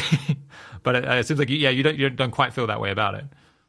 Yeah, so I don't, especially for that particular frame. I think I feel pretty comfortable saying, before, when I wanted to save this person's life or when I wanted to help this person, or the stakes of that particular action haven't changed. In general, so the focus on the moral patient themselves as opposed to the world, I think, for me, alleviates a good amount of that, the specific concern that I can't make a difference to kind of the world as a whole. Another thing you could think is, okay, actually, I think infinities are kind of where all the action is. This is super, super important, but I don't know how to reason about them, which is one lesson you can take away from the piece, though I don't think the right one. One thing I want to flag there is I do think people should be wary about assuming that they care about infinite stuff infinitely much. I think it's possible, I think people should, be honest with themselves. And certainly if you look at how you act, it might just be that there's some finite stuff that you just care more about than you care about infinite things. And that's okay. And that might be something we need to learn. And one of the lessons we learn from some of these cases, like the lotteries you talked about with Alan. I also think that more generally, to the extent you think, like infinite stuff might matter a lot, we should be wary of cases where if you started out caring about X and then there's something else that you think could be even more important, that doesn't make X any less important. So, if there's one person in front of you who is dying, that's still a whole life. That's an entire life. And then if you learn about World War II, it could be that you think sort of working to prevent World War II is more important, but it doesn't, I think, make that person's life any less significant. And I think the same is going to be true of other sort of expansions in scale. And I think that can be, and that applies in this context too. And then more generally, I think to the extent it's hard to reason about infinities or feel like it sort of like breaks your reasoning about this, I just think we should be really wary of cases where it feels like, our philosophy is breaking, therefore my reasoning is breaking. I think often it's sort of philosophy's fault. And like you should be wary. It's not that your reasoning broke or that your ability to reason broke. It's like your philosophy broke. So an example is something like, say you don't have a philosophical theory that tells you why you should be like allowed to think that your hands aren't about to turn into butterflies. Okay, but like, your hands still aren't going to turn into butterflies. Like the problem is that you haven't done your theory thing. But I think we should be very wary of kind of mistaking ourselves for our theories or kind of being too theory forward in our understanding of life. And I think some people in these sorts of contexts, and especially philosophers, they really want to have a theory of how they're living or like an abstract model of themselves. And they can kind of query that model. Like they can say, suppose I were an expected utility reasoner with utilities on all the possible outcomes. What would I then be doing? And then they want to do that. But I think it's like an important fact that that's not That's not true of us. We're not expected utility reasoners of this kind. So if our model stops being able to make decisions, that doesn't mean we stop being able to make decisions. It's like philosophy has broken, but life has not broken. And I think life goes on. That's just like a general thing to kind of come back to, is it's sort of life first, and philosophy is a tool for like living with, more in a more clear-eyed and responsible and kind of mature way. But if the tool breaks, you got to push forward, and you still, there are still stakes, there are still things you care about. I think you should, if you find your philosophy saying, it doesn't matter if I eat my lunch, it doesn't matter if I stab my pencil in my eye, it's sort of like, well, are you sure you think that? Like, maybe. I don't think you're going to do it. Yeah, it sort of seems, it doesn't seem like a good idea to not eat your lunch. It doesn't seem like a good idea to stab. You're not going to do it. And so, you can kind of come back to that and say, why exactly aren't I stabbing my pencil in my eye? And maybe actually there's something there that's actually kind of more solid than your theoretical framework. Yeah. I guess to make the case for dismay a bit more, so kind of go down the list. So like, okay, well, I read this first thing and I'm like, so maybe I never realized this, but my actions are influencing all kinds of parallel worlds and influencing all these beings across the universe. All right, so that's the number one. Okay, and then I'm like, and I thought I was living in this universe, so I kind of understood the nature of it. But no, it turns out probably I'm being simulated by like some other beings. That's more likely than not. And like, what do they want? I don't know. What does the basement world look? I got no idea. What does that imply about what I should do? I don't know, but it seems like it should imply something. But so now I'm just extremely confused about existence. And I'm like, okay, well, I might grasp at the idea that, yeah, I could improve the world. I'll like make a difference, but all things maybe exist, and I could change maybe which universe I exist in, but other stuff will replace that in the grand scheme of things. So okay, and there's other stuff. Do we know that anything is good? Probably not. Like you think your own experiences like maybe ground that, but it actually doesn't, and it's a lot. It gives me anxiety because I'm like, I mean, the other thing is it really casts doubt on whether like any of the actions that you're doing in order to accomplish some goal, like it keeps like all these things. Like there's so many unpredicted effects of what you're doing, so many unknown. Like these are just the known unknowns. What about all the other stuff we haven't even thought about yet that might like change whether what I'm doing is good or bad? At some point it just feels so disorientating that you're like, maybe this activity is not for humans, and I thought that I could make a difference, but the universe, it turns out, is just too complicated. I'm like too small. I'm like but a mot of dust in this like insane chaotic sandstorm, and if only I was smarter or longer lived or something, maybe I could figure this stuff out enough to make some predictable difference. But perhaps I should just focus on something more human scale, like, me and my friends, I think I could impact that. Hopefully, maybe not, but at least I might have a shot at that. Whereas this more like cosmic scale stuff where you feel like you need to get all of this stuff right in order to know what output, like what effect you're going to have. Maybe it's just not something that we're up to. So I think the way I would approach this, I do think it's very clear that with respect to many of these considerations, we are at square one in being able to act at all wisely with respect to them, and should totally recognize that and not just sort of march forward, be like, oh, something, we know what we're doing. And I think just in general, it's very often the case that we're sufficiently confused or uncertain about something that it's not the right use of our time to try to figure it out. And that can be true here, and it can be true in all sorts of areas of life, philosophical or no. And, ignoring stuff is a real option. In fact, it's a very common approach to just ignore stuff. And I think, that's always available for stuff that seems kind of too hopeless to act well with respect to. What happens when you ignore something? It's not some grand cosmic sin. There's just, when you ignore something, you lose agency with respect to it. It's no longer the case that your kind of influence on that thing is structured by your understanding of it and your choices. You're sort of letting what happens with that thing be determined by something other, whatever would have determined it absent your input. So ignoring something, as I see it, is sort of like staying home on election day about something. It doesn't go away. It's just that you stop being able to kind of have an influence on it, and to the extent you cared about it, what you care about will just be subject to other forces. But sometimes that's what you do. Sometimes that's, you ignore something. And I think that's okay with a lot of these things. And I also think, to be clear, that, for people who find that interacting with this stuff is harmful to their motivations, or just in general, is not kind of sitting well or in a healthy way with their psychology, I think it's like totally fine to drop it. I don't think everyone needs to be thinking about these things. I think there's ton, and I don't think everyone should be thinking about these things at all. There's, with respect to human scale-ness.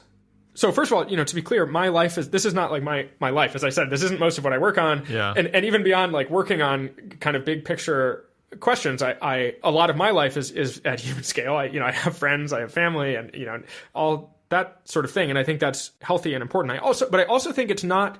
I'm also wary of drawing some sharp line between what is human scale and what is sort of cosmic scale. Like, I'm kind of tempted, to the extent you want to say, so say the dialectic is like, okay, you show up, you see all these big philosophy ideas, you were really psyched about, I'm going to change the universe, and then you're like, I ran into like a bunch of philosophy stuff. Now you come back to like, okay, maybe I'll just hang out with my friends, right? And so, okay, so now you're back at home. Cool, like home is good. It's fine to be at home. You're losing agency with respect to like all these big things, but that's okay. Sometimes you just don't have agency about stuff. And like, so it goes. Okay, but now suppose you're like, all right, you're actually feeling kind of comfortable at home. You've got your friends, you're like feeling safe. Now you kind of come out and you're like, oh, it looks like I could save at least like this person's life, right? And okay, maybe that's kind of human scale too, right? And so you actually start to think about that. Well, okay, what are the effects of that? I can't know. It's like, it is true. It's very complicated. But it's also true. It's complicated what happens when you do something with your friend. Or there's not sort of, I think, a super deep difference there. And I think there's not a super deep difference as we start to expand out. And I think in general, we should be quite wary of somehow like coming back to a human scale made you like indifferent to geopolitics, or indifferent to like, the prospect of World War III, or to like U.S.-China tensions, or like that's a big red flag about your philosophy. If suddenly it's sort of similar to being like, apparently I shouldn't eat my lunch. If you're sort of like, apparently, war doesn't matter, or apparently nuclear war wouldn't be bad, or then I'm kind of like, like I think you should re-examine. And so I guess I want to say it's fine to come back to something that feels like real and familiar, and like you're able to really orient towards it in a good way. But then I also think there's still a question of like, how far do you venture out? And I think we do see that as you venture out quite far, it becomes a bit of a wilderness, and we get more confused, and there's a need for humility and kind of caution and understanding how little we know. But I personally don't, for example, stop caring about what happens in the future, or caring about factory farming, or caring about all the things I cared about before. And I think that would be a red flag about your philosophy if somehow it stopped mattering, if things that like really mattered to you stop mattering. And I think that's probably your philosophy's fault rather than the world's. Yeah, I guess the thing that kind of runs through my head as I'm like reading stuff is I'm just like, existence is such a joke. Like, I can't believe that this like has been imposed upon us, that we like exist in this world. Like, insects that are created, they're just like, they have no concept of what they are, of where they are, of how they ended up on this earth, and then they like die after a week or something. And I'm like, sometimes you feel like you're not like that, and other times you're like, I am just so small. And so there's a dark angle to that, which is like just feeling this kind of loss of agency. But I guess maybe like finding it funny in some way kind of can be consolation.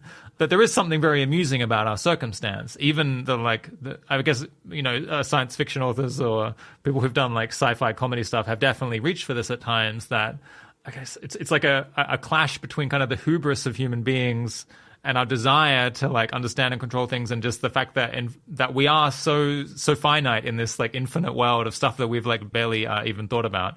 And I guess like that kind of dark humor aspect of things, like sometimes I find helpful in other situations, so maybe I could find it useful here. So one thing on the ants point, an interesting difference between ants and humans is, in this case, you as an ant are sitting there going like, I am an ant. Oh my God. Like, I'm small. I'm realizing that I'm really ignorant, and there's like this giant universe, and I didn't realize that. Wow. The ants actually aren't doing that. So that's interesting. That's a sort of non-ant characteristic. And actually, I think in general, philosophy for me is a deep part of the aspiration is to kind of come into a more conscious and aware and kind of intentional relationship with our situation, including our ignorance and our uncertainty and our smallness and all the rest. I do think it's very plausible that, sometimes I imagine like that, if the super intelligent aliens, let's set aside sim stuff for a second, assume our empirical situation is kind of fairly normal with respect to like, it's Earth, we've got a big future ahead of us. But I imagine somehow if there were aliens who could kind of see us, I do think like if we were going around being like, confidently like, I've solved infinite ethics, like I know what it is, or it's like I think the aliens like are laughing at those people. Lol. I think the aliens are like, ooh, that looks really rough. But I think people who are going like, wow, I'm realizing just how little we know. I'm realizing just how early we are in the kind of potential history of our civilization, and just how much could be in the future. I mean, there's this line from Seneca in The Precipice where he's sort of like, there are times will come, I forget exactly the line, where, things not now known will become known and stuff like that. And I read Seneca, I'm like, that guy got it. Like, he was on it. He was like, he's realizing how little he knows and how much there is to learn. And I think we should do that too. And I think what that looks like in practice for me, or at least a general first pass, is working quite hard to make sure that our civilization reaches a kind of stage of much greater wisdom and empowerment, where we can we'll be less ants, we will be more mature, we'll be more able to kind of look ourselves and the universe in the eye and kind of understand what's really going on and act maturely in light of these considerations and all sorts of other unknowns that could come up. And I actually think that's just generally going to be, in many, many cases, a much more robust strategy and a much more kind of useful point of focus than trying to work directly on these issues now. So if someone interested in these topics comes along, like, all right, we got to figure this out. I'm sort of like, well, I'm not sure we do need to figure it out. I think we should kind of check if there's anything that really matters for us now that's where we can't defer to future people. And I think there are questions there. But as a first pass heuristic, I think it's reasonable to mostly try to get our civilization to a less ant-like state, one where it can kind of deal with these questions better. And I also think that that's something that doesn't, to me, have an aura of like, oh my God, that's so intractable. Who knows? Who knows what happens? Is everyone dying in a massive pandemic good or bad for that? I'm like, it's probably bad. And same with AI stuff. And there's just the kind of normal discourse about existential risk, I think, applies very much to whether our civilization reaches a wiser state as well. And so that's like another important piece for me and related to the ants thing. Yeah. I guess, maybe let's push on to that. So I kind of split this into like, how do we handle this emotionally and personally? And then this kind of, and what does this actually imply for our actions? And despite the fact that it's so disorientating, I think weirdly it maybe does spit out in a recommendation, which you were just kind of saying, which is that if you really think that there's a good chance that you're not understanding things, then something that you could do that at least like probably has some shot of helping is, well, just put like future generations in a better position to solve these questions once they have lots of time and hopefully are like a whole lot smarter and much more informed than we are. In the same way that kind of current generations have I think, a much better understanding of things than we did 10,000 years ago. Yeah, do you want to say anything further about why that still holds up and maybe what that would involve? Sure. So in the thesis, I have this distinction between what I call welfare long-termism and wisdom long-termism, where welfare long-termism is roughly the idea that our kind of moral focus should be on specifically the welfare of of the kind of finite number of future people who might live in our like light cone. And where wisdom long-termism is a sort of broader idea that our moral focus should be reaching a kind of wise and empowered civilization in general. And I think of welfare long-termism as sort of like a lower bound on the stakes of the future more broadly. Like at the very least, the future matters at least as much as the kind of welfare of the future people matters. But to the extent there are other issues that might be kind of like game-changing or even more important, I think the future will be in a much better position to deal with those than we are if we can at least if we can make the right sort of future. I think digging into the details of, okay, what does that actually imply? Exactly in what circumstances should you be focusing on this sort of long-termism? How do you make trade-offs if you're uncertain about the value of the future? I don't think it's like a simple argument necessarily. It strikes me, when I look at it holistically, as quite a robust and kind of sensible approach. Like I don't, for example, in infinite ethics, if someone comes to me like, no, Joe, let's not get to a wiser future. Instead, let's like do blah thing about infinities right now. I'm kind of like, that's sounding to me like it's not going to go that well. Like I'm just like, I think the like kind of our best shot at like doing well. I feel like you haven't learned the right lesson here. that's sort of what I think, especially on the infinities stuff. There's a line in Nick Bostrom's book, Superintelligence, about something like, if you're digging a hole, but there's like a bulldozer coming, like maybe you should wonder about the value of digging the hole. I also think we're plausibly on the cusp of like pretty radical advances in humanities, like understanding in science and other things, where, there might be a lot more leverage and a lot more impact from kind of making sure that the stuff you're doing is like matters specifically to how that goes, rather than to just kind of increasing our share of knowledge overall. Like you want to be focusing on decisions we need to make now that we would have wanted to make differently. So it looks good to me, the sort of focus on the long-term future. I want to be clear that I think it's not kind of perfectly safe. And I think a thing we just generally need to give up is the hope that we will kind of have a theory that sort of makes sense of everything and such that we sort of know that we're acting in the sort of safe way and it's not going to go wrong and it's not going to have backfired. And I think there can be a way that people look to philosophy as a kind of mode of kind of Archimedean orientation towards the world that will sort of tell them how to live and like justify their actions and kind of give a kind of comfort and structure that I think at some point we need to give up. So for example, like, you can say like, trying to reach a wise and empowered future can totally backfire. There are worlds where you should not do that. You should do other things. There are worlds where like, what you will learn when you get to the future, if you get there, is that you shouldn't have been trying to do it. You should have been doing something else and now it's too late. There's just like all sorts of scenarios that, you are not sort of safe with respect to. And I think that's something that we're just going to have to live with. I mean, we already live with it. And, but it looks pretty good to me from where I'm sitting. Okay. So there's like a bunch of these fundamental issues that we haven't really sorted out. There's probably a bunch more that we haven't even noticed that we haven't sorted out yet. But if we like put our descendants into a better position, they're smarter than us, they've got plenty of time, and they're even more numerous perhaps, so they can throw 1 million people at the infinite ethics thing and try to make the best of it that they can. Then we'll make the best of each of these different things and we'll kind of figure stuff out in a way that like you and I can't really imagine doing, and then they'll figure out like what actions that might imply and they can do it. I think that makes a ton of sense, and I'm definitely like you. I'm really on board with or at least I don't know, especially after the last week. I'm like, yeah, wisdom approach. What do you call it? Wisdom long-termism. This seems like the best crack of the whip that we have, certainly compared to committing to something today, if we can avoid it. As you say, it doesn't completely evade it because like maybe there's like. Maybe it's actually bad to do that, basically. Maybe there'll be some consideration that will show that, in fact, being smarter and more informed, in fact, like backfires on you. Or like maybe it will be better if instead of becoming like more resilient and more organized, instead we went extinct and for reasons that we like can't yet understand, it actually is going to be worse to continue. And I suppose you kind of just have to bank on the hope that that's not the case. So like, at least it's like less than 50% likely that that's the case, that we're better off progressing and trying to get wiser than not doing it, even though we don't know where it's going to lead precisely. Which I guess, yeah, I think I can be okay with that. It also does seem like it points towards particular actions about trying to preserve flexibility, trying to make sure that our children are in a good situation, the world is stable, there's like little conflict. It's like, if artificial intelligence is going to be involved in all of that, it has we turn it to the right purposes, and also like a concern about the well-being of future digital minds and so on. All makes sense. Yeah, is there anything maybe you want to say about why we shouldn't be so concerned that, in fact, it would be better to like become ignorant or just disappear, that on balance it's better to try to become better, smarter, more informed agents?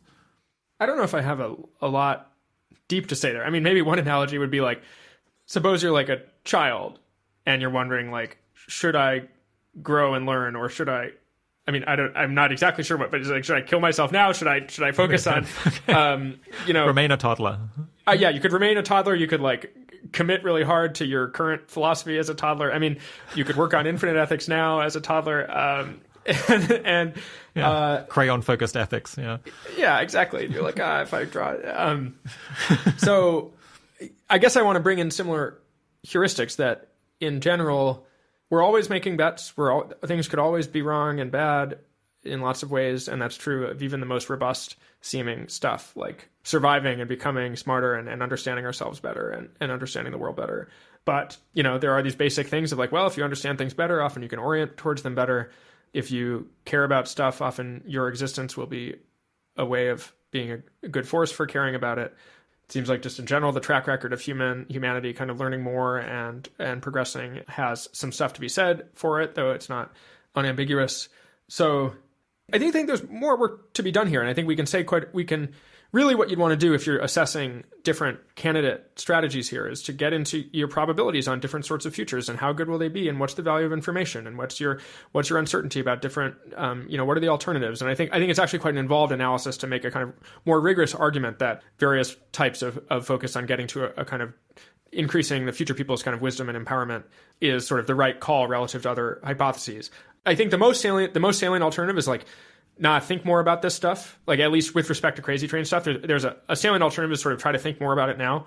And I think, my best guess is it's worth having like a few people doing that. I think, checking if there's stuff that matters right now and that can't be punted to future people. And I also think we should be wary of having kind of Pollyanna-ish or naive pictures of what the future will be. I think sometimes there's this assumption that, well, if we just don't go extinct, then the future will be this wise thing, and the future and the people they'll act on the wisdom and it'll be great. And all we have to do is sort of not fall off the train. And I think that might also be a kind of misleading picture of the kind of landscape ahead of us. And there may be other forms of influence that are more important or other factors that matter.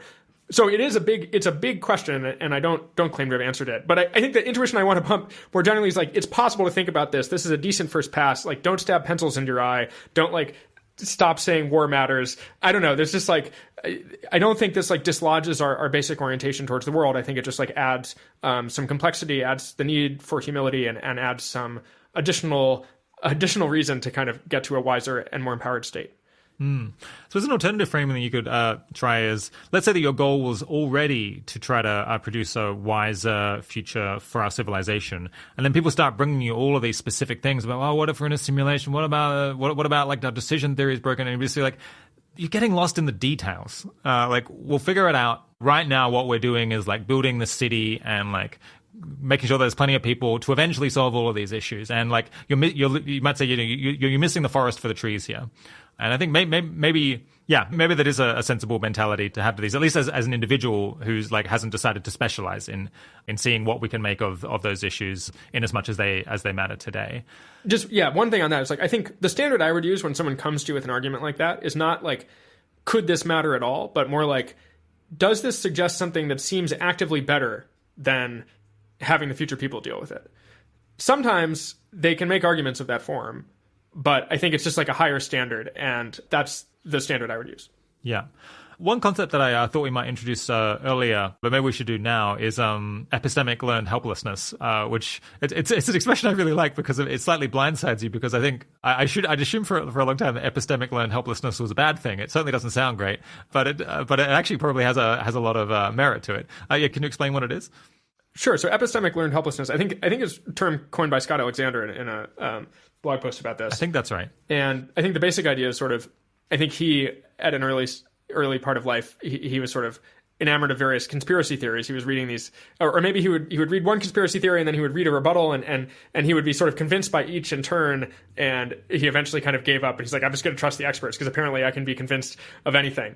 And I do think this is a real dynamic. I think there are people where, if they talk to someone and that person seems smart and confident, they're like, and they really kind of take in that belief, and then they go and talk to someone else who disagrees, and they're like, and they're sort of ping-ponging back and forth between people who seem credible or between arguments in general. And so epistemic learned helplessness is sort of a response where you realize like, apparently evaluating arguments is not for me. It's sort of whether something it's not my strength. It's not my strength.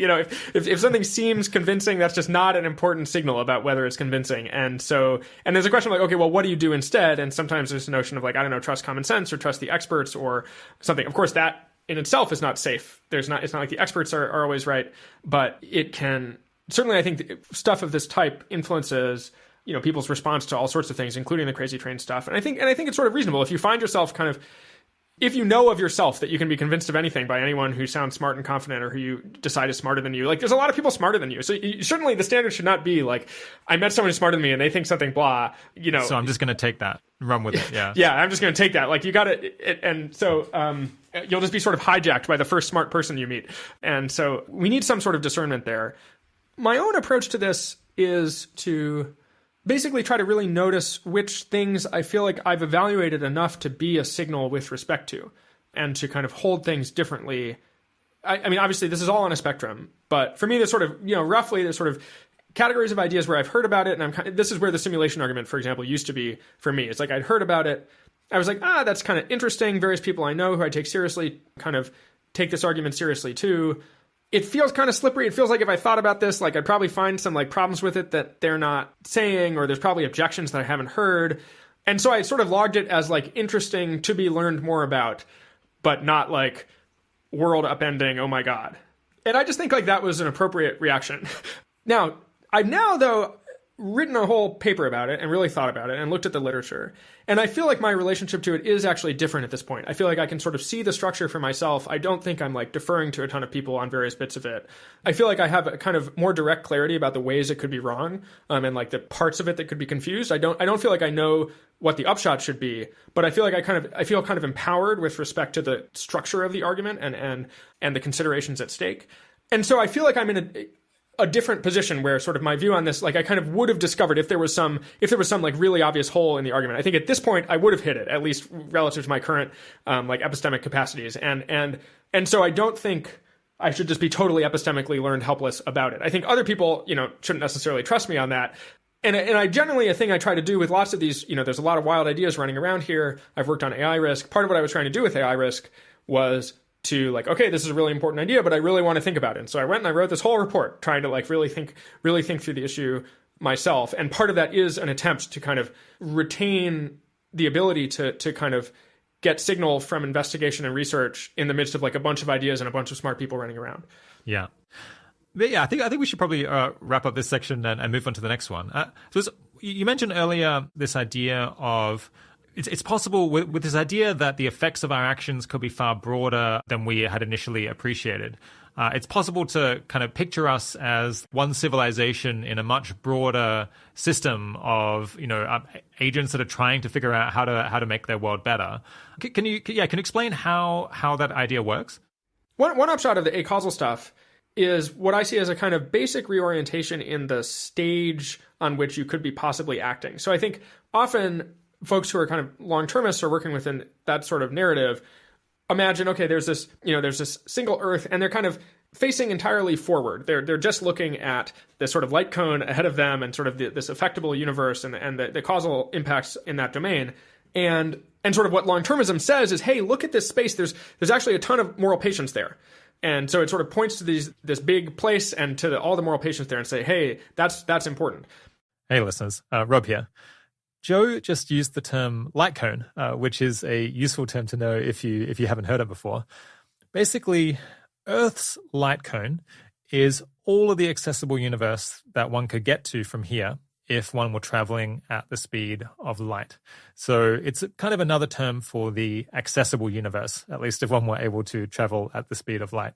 I think it's called a light cone, or at least the thing that it brings to my mind is if you project the universe as kind of a 2D plane, as you might have seen maybe in a physics textbook or in some cosmology thing, where you've got time along the x-axis and the universe kind of expanding out in an ever-growing bubble as it gets larger, then the space that you could get to from Earth traveling at the speed of light basically looks like this cone that gets bigger and bigger as time progresses, because of course you could have reached further from Earth the longer time goes on.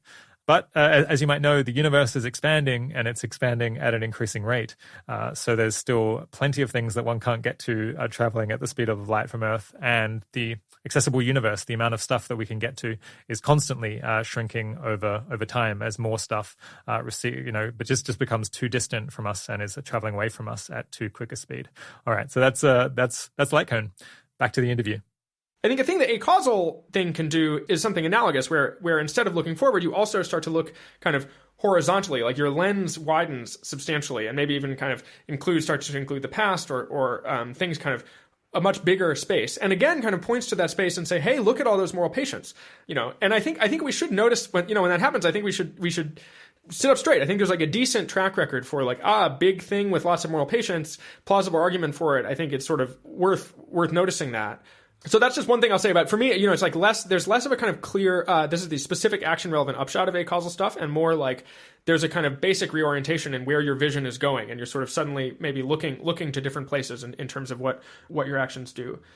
So a thing that changes both in the context of acausal stuff and also to some extent Sims, and just in general, once you start taking seriously that, maybe there's such a thing as like really advanced civilizations and technological maturity and stuff like that, is I think there is a sense in which you can become kind of humbler about humanity's place in the universe in our particular time, where I think often there's the narrative when you just focused on our specific section of the universe is kind of like we're alone, and the main question is like what happens with us and Earth, and also what happens with sort of our future in particular, the sort of stars and galaxies or whatever we could have affected.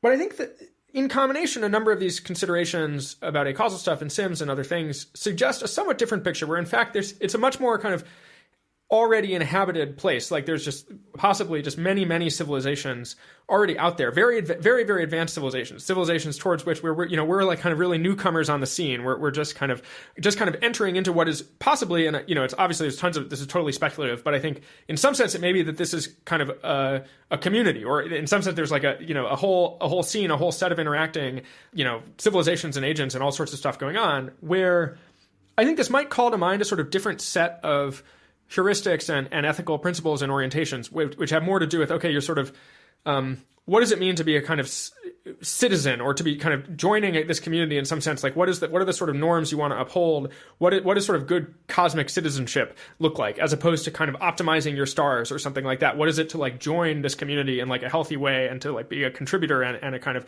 now, this is like, I think, just one vibe. It's very speculative. There's like a lot of complexity and a lot of different vibes that could be appropriate here. But I do think there's something about the change in narrative that some of this offers that I think could end up important, that it's not that we may not be as like alone as the sort of mainstream long-termist narrative can suggest.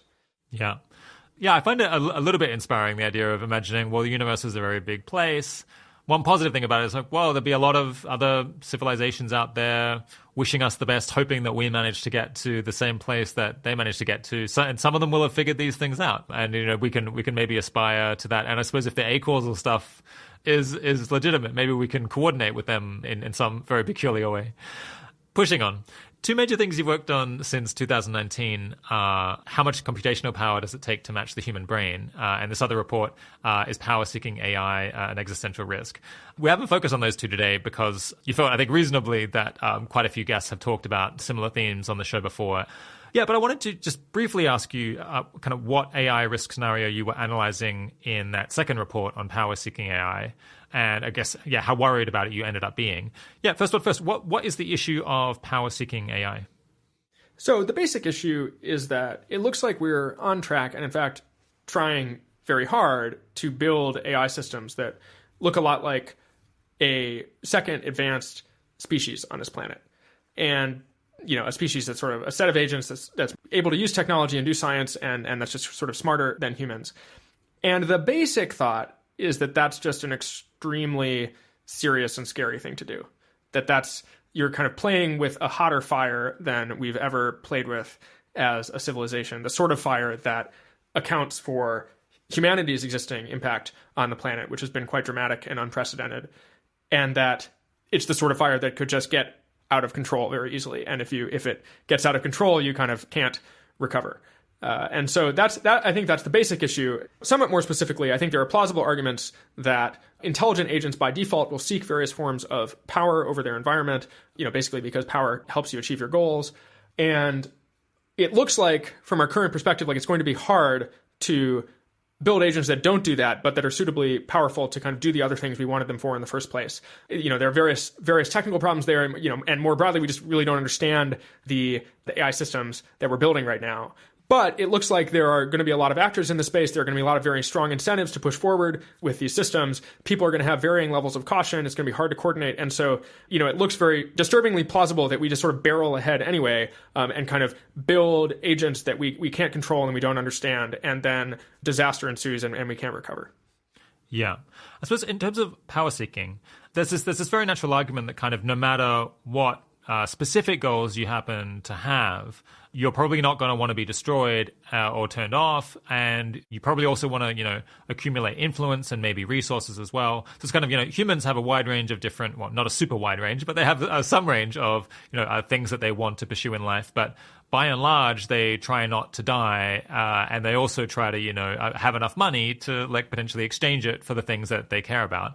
And I guess I think this is sometimes called instrumental convergence, where it's kind of no matter what, ultimately you're aiming for, very often you'll want to survive and gain influence. Is that the idea behind why artificial intelligence systems, regardless of what specific thing they have evolved, or I'm going to say evolved. Some people won't like that, but no matter what they've kind of evolved to specifically care about, they might well end up seeking power just because it's useful almost regardless. That's the basic argument. I think there's more we can say about why we should expect AI systems, kind of commercially incentivized AI systems, to have goals in the first place and to have various forms of understanding and awareness of their world and the incentives at play with respect to those goals. But yeah, roughly speaking, the thought is for a wide variety of goals. Various forms of power and resources and influence and survival are going to be important. And so to the extent AI systems will have goals, and I think there are reasons to think that, we should worry. Yeah. I guess this was one of these two reports were some of the first things that you worked on when you joined Open Phil. Yeah, why did you decide to work on that rather than one of the other research questions that they have on the boil? So for the power seeking report in particular, I had a few goals. One I mentioned earlier is just this is a really important question. It's a really important issue, and I was potentially going to spend a lot more time on it. And so I really wanted to have vetted it and understood it myself. And then I also wanted, at the time I was writing, there was some energy in different places, including a little bit on your podcast, actually, of people saying, I feel like these arguments actually haven't been vetted and haven't been written up clearly, and I feel like there's a bunch of ambiguity about how they work, and if you let go of certain assumptions, then I think they fall apart. And I felt like that wasn't right, but I did feel that there was a kind of deficit of people having really gone through and kind of made the case as a whole and tried to lay it out, as clearly as possible. And so I wanted to do that. And then I also felt like there were some narratives that didn't seem to me right, where people would say, for example, that the argument really rests on certain assumptions about the speed of what's known as takeoff, which is the sort of transition from broadly human level systems to really super intelligent systems, or that they really rest on the notion that like a single system will take over the world or something like that, and that more broadly, I think there were various narratives floating around where people were sort of saying, well, there's like so many different types of arguments. There's the Yudkowsky argument, and then there's the Paul Christiano 1 argument, and then there's the Paul Christiano 2 argument, and then there's the something, and then there was just like a sense of like, is this a kind of disorganized mess? And I actually, my own take was, no, I think there's a single core argument here, and it's the argument or in my opinion, it's sort of this concern about power seeking and about agent seeking power, and that a lot of the other scenarios were sort of subcategories of that, but that there was a kind of unified core here that it was going to be important to bring out. And so part of what I was trying to do was to clarify that and kind of set it up for what seemed to me like a more productive debate. Yeah. That makes a lot of sense. I do just feel like if you think just like setting aside all of the specifics, the idea that we're going to create this new species that is like substantially more capable than us in all kinds of different ways, and you'd be like, is that going to go well? Maybe, but also maybe not. It seems like really the analogy of kind of playing with fire, especially, fire can spread and so can agents that can reproduce and copy themselves.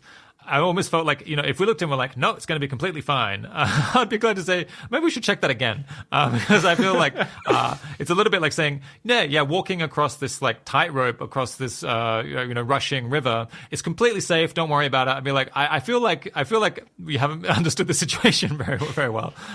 So it's like kind of initial raw intuition that does a lot of the work for me.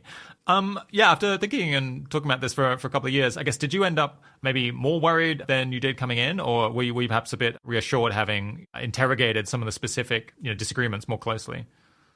So when I first wrote the report, mostly what I wanted to do was kind of lay out the issues and just kind of really have kind of structured the debate. But I included a section which was offering a kind of loose subjective estimate of the risk by 2070 from this sort of scenario. And I tried to not just have a number that came totally from nowhere. I tried to set up a kind of premise, conclusion, argument, and assign credences to the premises and kind of get a number out at the end. And the number I got there was 5% risk by 2070, which I was, I had a bunch of caveats on and stuff like that. I've since come to think that number was too low. And that's for, various reasons. I talked with lots of people and kept thinking about it. There were a few major factors. One was I just noticed that I was more scared than that implied. Like, I think in particular when I imagined that we were actually, if I tried to really condition on, okay, we are building super intelligent agents, and they're going to be in the world, which I had like very high probability on. I think then my numbers were implying that I was like 90% that it was going to be fine, and I was like, I think actually that's not how I'm going to feel. It's related to the thing you said about maybe we should check that again. I think I'm going to be a lot more scared than kind of 10% in that scenario, and there's various related intuitions of trying to really condition on, okay, you're really seeing blah things are true, blah things are true, blah things are true, how are you feeling? So working through that made a difference for me. Another one was I had some feeling like if the risk is that low, I should have better stories about why it's fine and how things go well. Like, I think when I listen to people talk about like, oh, we'll solve it this way or something, I don't feel super reassured. And so I think that was another flag for me. And then more broadly, I briefly spent a little bit of time trying to like build alternative models and alternative ways of setting up the argument and kind of assigning credences in different ways. And that those were spitting out substantially higher numbers. And so anyway, I got pulled into some other things. So I never finished up that work, but I as a kind of half intermediate measure, I sort of threw a note into the report saying, actually, I think this number should be higher. I said above 10%. And, I just haven't gotten a chance to kind of return to that. There's also been a bunch of additional commentary on the report. Like a bunch of people wrote reviews, a bunch of people, kind of built off of it or expressed their disagreements and critiques. I found that really helpful. People can find that. I mean, maybe we can link to it in the show notes. But I do feel like the report, my main goal was to sort of stimulate discussion and spark debate and kind of get additional clarity. And I feel good about its impact in that respect. Wonderful. Yeah. Okay. Yeah. We'll definitely return to these issues before too long. And I suppose, folks who want to read them properly can I guess, Google how much computational power does it take to match the human brain? Is power-seeking AI an existential risk? You also, I think they're on your audio feed, Joe Carlsmith audio, and you have a video presentation of the latter one. Okay, yeah, we are, despite this being a pretty lengthy conversation, we had to cut a bunch of stuff for time, ideas for other topics that we wanted to cover. And two, I just wanted to bring to listeners' attention because they're things that you wrote in order to rebut ideas that have appeared on this podcast, among many other places. Yeah, the first is against meta-ethical hedonism, which, among other things, explains why you're not convinced by the arguments that Sharon Hewitt-Rowlett put forward in her book, The Feeling of Value, and talked about quite a bit back in episode 138 on why pleasure and pain are the only things that intrinsically matter. And the other one is against the normative realist's wager, which is an article you wrote that explains why you're not convinced that we should act as if normative realism is correct, even if we think it's probably not. And that idea, I think, has been raised on the show a couple of different times. People could definitely find it in my first interview with Will MacAskill, which is episode 17 on moral uncertainty, utilitarianism, and how to avoid being a moral monster. Yeah, we just couldn't find time to cram them in today. But yeah, I think people who have found those ideas convincing, I think, should go and check out your responses and see what they think of them. As a final question, because we've talked about a bunch of somewhat strange ideas today, and like our general view is that you should kind of hold them fairly lightly and inspect them at a distance and not go all in and start taking big actions on the basis of them. But are there any kind of funny things that you actually have done in your own personal life on the basis of strange ideas that you've encountered in your philosophy work? So I think the decision theory stuff we talked about has influenced how I think about various forms of cooperation and the value of kind of keeping commitments to myself and to other people. Just a small example, even when at times I'll sort of make deals with different parts of myself. And I think that the decision theory work has influenced my sense of the importance of kind of staying true to those deals. So if I say to one part of myself, like, oh, like, we'll do that later, I want to make sure I really do it. You can do that from a causal decision theory perspective too, but I think in general, something about like the importance of being able to kind of count on each other and commitments and trust has come forward for me in virtue of the decision theory work. Yeah, I think the weirdest thing I've done, I think the weirdest thing is even thinking about these things at all. So I think I've started thinking much more than the vast majority of humans ever about, acausal interaction with aliens. And so, that's like that's just like a weird thing to have happened in my life. Yeah. You have this great line in one of your essays. I think it's like, if you ever find yourself taking actions hoping that the thing that you're doing might make people in the past have acted better, like you should seriously contemplate that perhaps you've completely lost your marbles. is fair enough. But yeah, I hope your increasing interest in keeping promises and so on means that if you're ever stranded in the desert, you definitely get picked up and brought back to the city, so we can have more of your articles on your website. Yeah, I'm so paying in the city. That one's so easy. I just do you hear that? People in trucks who are driving through deserts. Joe's your man. It's $10,000. Like, come on. Oh, sorry. I'm sorry. $10,000, but it's like your whole life. Like, just pay the money. My guest today has been Joe Carlsmith. Thanks so much for coming on the 80,000 Hours podcast, Joe. Thanks for having me, Rob.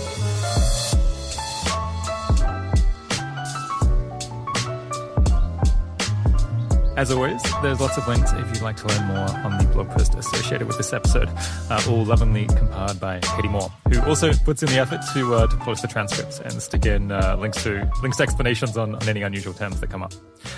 And if you'd like more episodes with challenging moral philosophy in them, then I can suggest going back into the archives and listening to episodes like 86, Hilary Graves on Pascal's mugging, strong long-termism, and whether existing can be good for us. Episode 115, David Wallace on the many worlds theory of quantum mechanics and its implications. There's also 137, Andreas Mogensen on whether effective altruism is just for consequentialists. And there's number 98, which I think until this episode was maybe the one that I would have regarded as the most technically challenging, or at least it pushed me to my limit. That's Christian Tasny on future bias and a possible solution to moral fanaticism. An excellent episode. I learned a lot. All right. The 80,000 Hours podcast is produced and edited by Kieran Harris. Audio mastering and technical editing by Milo Maguire and Ben Claudel. And as I said, full transcripts and extensive collection of links to learn more are available on our site and put together by Katie Moore. Thanks for joining. Talk to you again soon.